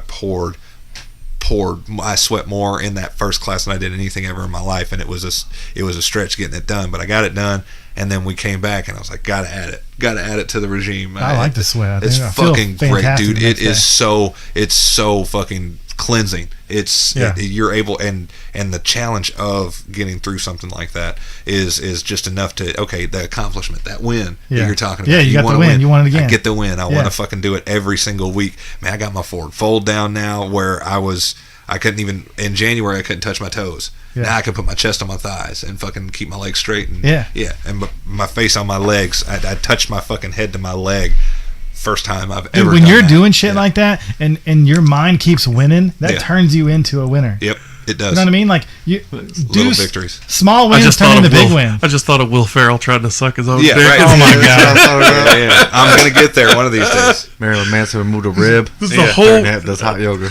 This is the whole reason I've been doing this. What the fuck is your problem? That's gay. No, it's not. Use your own hand to jerk off, right? Yes. Hey, do you end your podcast and telling people where to follow you? That's what I'm getting ready to do. Because remember, I've been on you. Yeah, he's been riding my ass. He's like, all these videos that you're making for You don't tell YouTube, anybody. those are great, but you're not telling No, he's anybody. not asking for the sale. Yeah. Any salesperson tell you got to ask for the sale. If you don't ask for the sale, you're never going to get it. He's not Absolutely. asking for the subscriber. Yep. Right. Yep. So ask Every single time. Yeah, I don't get it. But yeah, and then every commercial you do, Always. Same thing. In the words of Zig Ziglar, always ask for the order. Always, every time. yeah. You're right. If you don't do that on every little commercial that you do, then you won't get the subscribers off of it either. Yep. So you need to make a break at the end of every commercial that's you saying, if you like what you heard, blah, blah, blah, go subscribe, follow, and then follow all three of you, and then put the links below. You know what I'm saying? And then you need to link all your social medias together, every podcast, every post that you do. I'm on Brittany every day, babe. I'm like, please just put the website every single post you do. You know what I mean? It took me a while now, and then she did it, and then she's just like, she kills it. So Word. Maybe I should do that with all of my personal posts too. yeah, you should 100%. My buddy Ryan. Okay, I'm gonna give him a shout out. Ryan Denny, New York Life Insurance. If you need some life insurance, you can get a hold of that dude. He's killing it right now, and I know shit made fun of him, not to other people, but in my mind, you know what I mean. I was thinking, look at Denny, he's every single post he put, I don't care what it was about, you know what I mean. He loves sports, so it would be sports, and then it would be Ryan Denny, New York Life Insurance.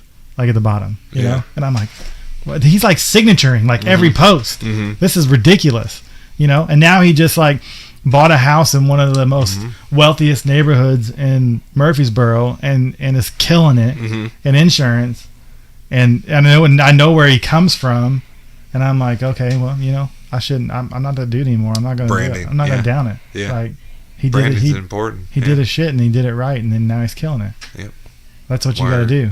And people are gonna make fun of you, and people are gonna talk shit about it, and people are gonna say, why are you doing that, and then blah blah blah, and then just people will ask you why at first, and then people will ask you how after. Yes. Yeah. Oh my God. Just do it. Mm-hmm. Do it. Put it everywhere. Yep. Make it. If people think about you, they think about Bulldog Unchained. Yep. I don't even care if you're talking about what you ate for dinner tonight. It needs to be, oh, look at this taco salad, Bulldog Unchained. You know what I'm saying? It's true. Yeah. It's truth. Challenge. Yeah. He laid a fucking heavy one. And I get to watch. Yeah. That means This I'm is going to be on okay. your So ass. I actually wanted to point that out. Like this for him, I just want you to know, this for him He gets a set is of an share. entertainment. Yeah. Like the $2,000 that he just handed me is an entertainment value for his life. Sure. Because even for every step forward that I can take, that I can factor in and do the equation, he's going to be there to kick my dick in the dirt and be like, well, why didn't you do this? Well, why didn't you do No, this? the deal was, I called Brittany before I even decided to do that, and we killed it this month. This is the best month I've ever had in my entire life. Really? Yeah, and I just told her, I was like, Good for I you. feel like I need to do something for someone else that wants to do something with everything that we've done and everything that we've made. Like, I just don't feel right making the money I make and then not giving to someone, and I just don't know who that someone is. And I was like, I called her this morning. I was like, look, I'm taking Bulldog $2,000 and I'm gonna give it to him, and then whatever he decides to give me back out of it, it's just gonna be what it is. And then I kind of wanted to pressure you into seeing what you said about what you would give me, because honestly, dude, I don't give a shit about 20%. You want to pay me back that money? Cool. You don't? Cool. Remember the conversation we had in your shop when I was like, I almost messaged you a couple months ago? What? Someone hit something? That was me. Oh. I tapped the laptop. Yeah, you said you were going to message me, and then you didn't. Yeah, I was going to message him and be like, dude, I know this is a long shot, but if we could get $5,000, we get all the equipment we need, blah, blah, blah.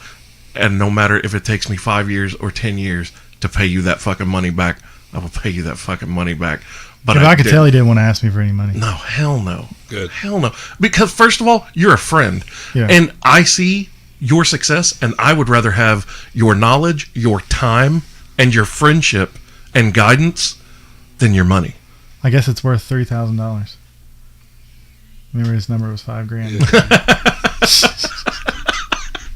No, like, but you see what I mean. Yeah. Like I would much rather have I would much rather have someone like you on my side Yeah. than give me money and then Yeah. whatever.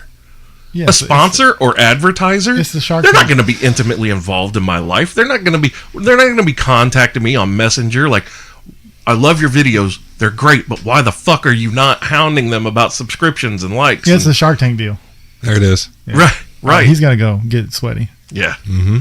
All right, Dirtnap. We'll go ahead. Hey, right now, listening to this show, if you're on Podbean, click the subscribe button. Click the like button on this episode. Click the share button. Share this episode on your social media. We thank you. Go to Bulldog Unchained on Facebook. Click Instagram. like. Everywhere. On Instagram, it's at Bulldog Unchained. On Twitter, it's at BDog Unchained. You can email us at bulldogunchained@gmail.com. Send us feedback. Give us your comments. We want to know what you guys think of the show. On Rate us YouTube. 5 stars on iTunes. Yes. Yes, that's Yes. 5 stars Write help. click the 5 stars and write a quick review. Hey, the show's hilarious. Something like that. Hey, I hate this show. These guys are assholes. Yeah, if you hate or love it, Yes. I want to hear about it. Yes. You know what I mean? We Talk want about how to big of a know. douchebag I am. Exactly. I want that to happen. Yeah. You know? Yeah. Everyone get on there and say, Like Brent's that full of fucking shit and he's Brent a douchebag. guy. Yeah. Make that happen, please. Brent who? YouTube. No. Yeah, that's exactly what You can literally, go to YouTube. They still don't know my name. They listen to the whole damn thing. They're still like, "What is Brent?" Search Bulldog Unchained on YouTube. Click subscribe. Click the like button on our fucking audio videos there. Get us going. Stay engaged. Interact with us. We want the interaction. We honestly do. I always check it right before I go to bed, so it's disappointing when I don't see it. But Comments or something. Yeah, comments. I get a little upset too, like, oh. Yeah. And there was one video, I commented on one and Dirtnap commented on one. I was like, that's it? That's all we got on that? Was one comment? Yeah, man. And it was us. Getting that engagement. I don't know if people are just like leery of interacting with us, but we don't give them a reason to. You three need to sit in here and record an ending to your podcast, which is like a perfected part of how to ask people for the subscribe and to follow you, and then just on the end of every episode. Yeah. You know what I mean? Joe, Instead of trying to do like this. Rogan. Does he do that? Well, we also those are parts of our growth now. We have recorded a spot for Watch Talk Wrestling. We've recorded a spot for I eliminated the other one.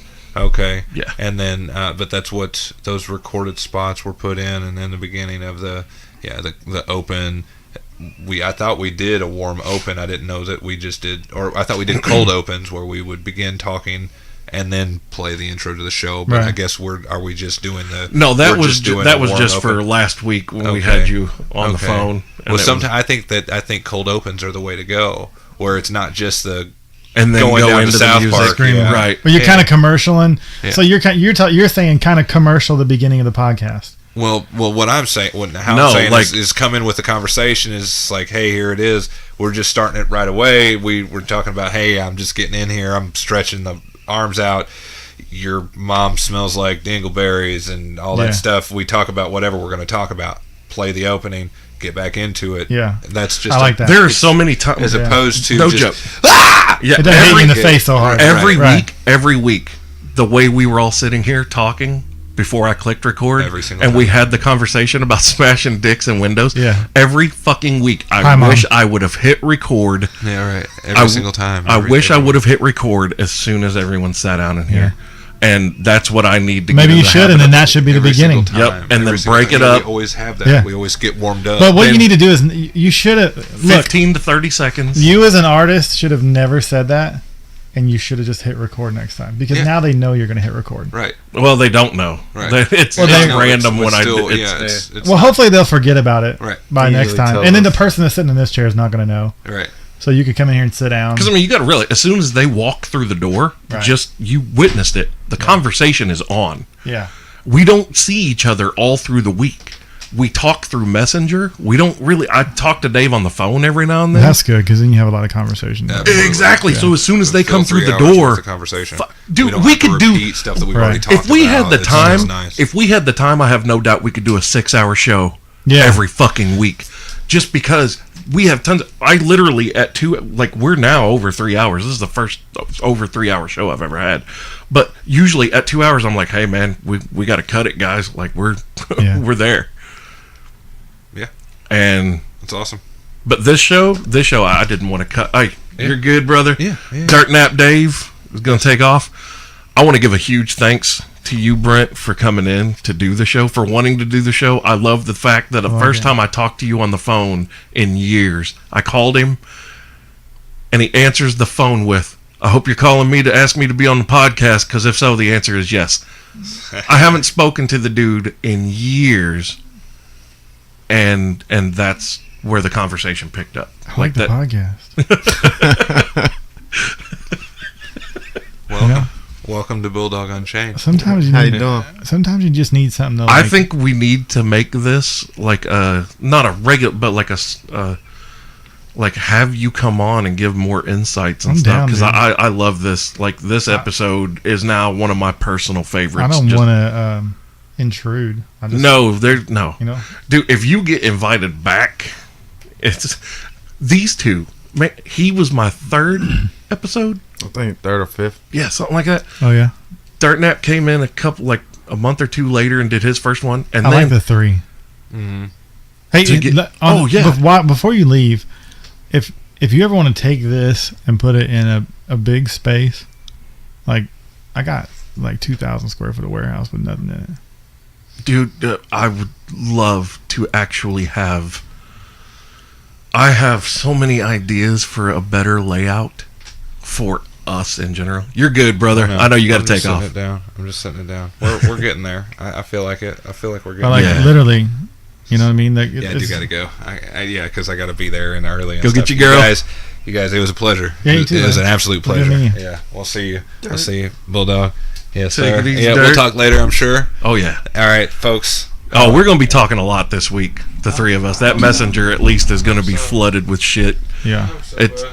I'm absolutely ecstatic. I mean, dude, what the hell was that? He's leaving and breaking everything. Professional. That's being a professional. Right on. That's what it is. I'm ecstatic just with the fact that you came on the show. I had no idea you were going to do this. I didn't either. And Till this morning. I mean, I just knew that you coming on the show talking about what you wanted to talk about was going to benefit all of us, including my audience.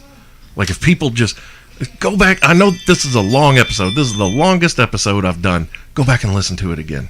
Because there's shit you missed, there's shit I missed, all of us missed. I'm going to have to listen to this one a couple times this week. Yeah, I know that I am. I'll probably pick it up twice. Yeah. Yeah. And I'm just, I don't even remember what all we talked about. I know I said some shit I probably shouldn't have. But that's the beauty of this show, though. Because the audience that is listening, yeah, I don't think I called anybody out though Yeah, by no, name no. except for Eddie. just Eddie. Yeah. I That love dude. Eddie. I love you, Eddie. Though, if you ever hear this, New York Life guy. oh, Oh, no, yeah. I love him too. Yeah. He's Hey, that was cool a nice cat. shout out for him, man. Yeah. That's fuck. He's a cool cat, and he's good at what he does. But all right, guys. So yes, please hit up our social medias.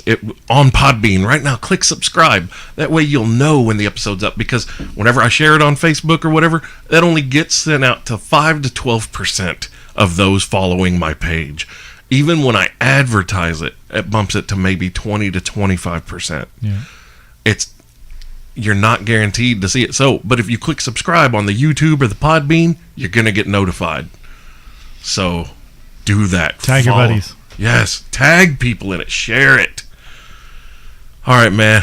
Thank you so much. We're done. Yeah. Thank We'll you. be back. Thank you. Oh, yes, you will definitely be back. Nubsie, What's up? you have a great week at the bowling alley. It's gonna be a great time. It's gonna be a good time. I love Lane 7. Still love that. Yeah, Lane 7. Lane 7 is my favorite lane. All right, guys. This is the Bulldog Unchained Podcast. I am the king of villains, Bulldog Malenko, along with Brent Hargett, and for Dirtnap Dave and Knubsie Slow. Sure. Everybody have a good week.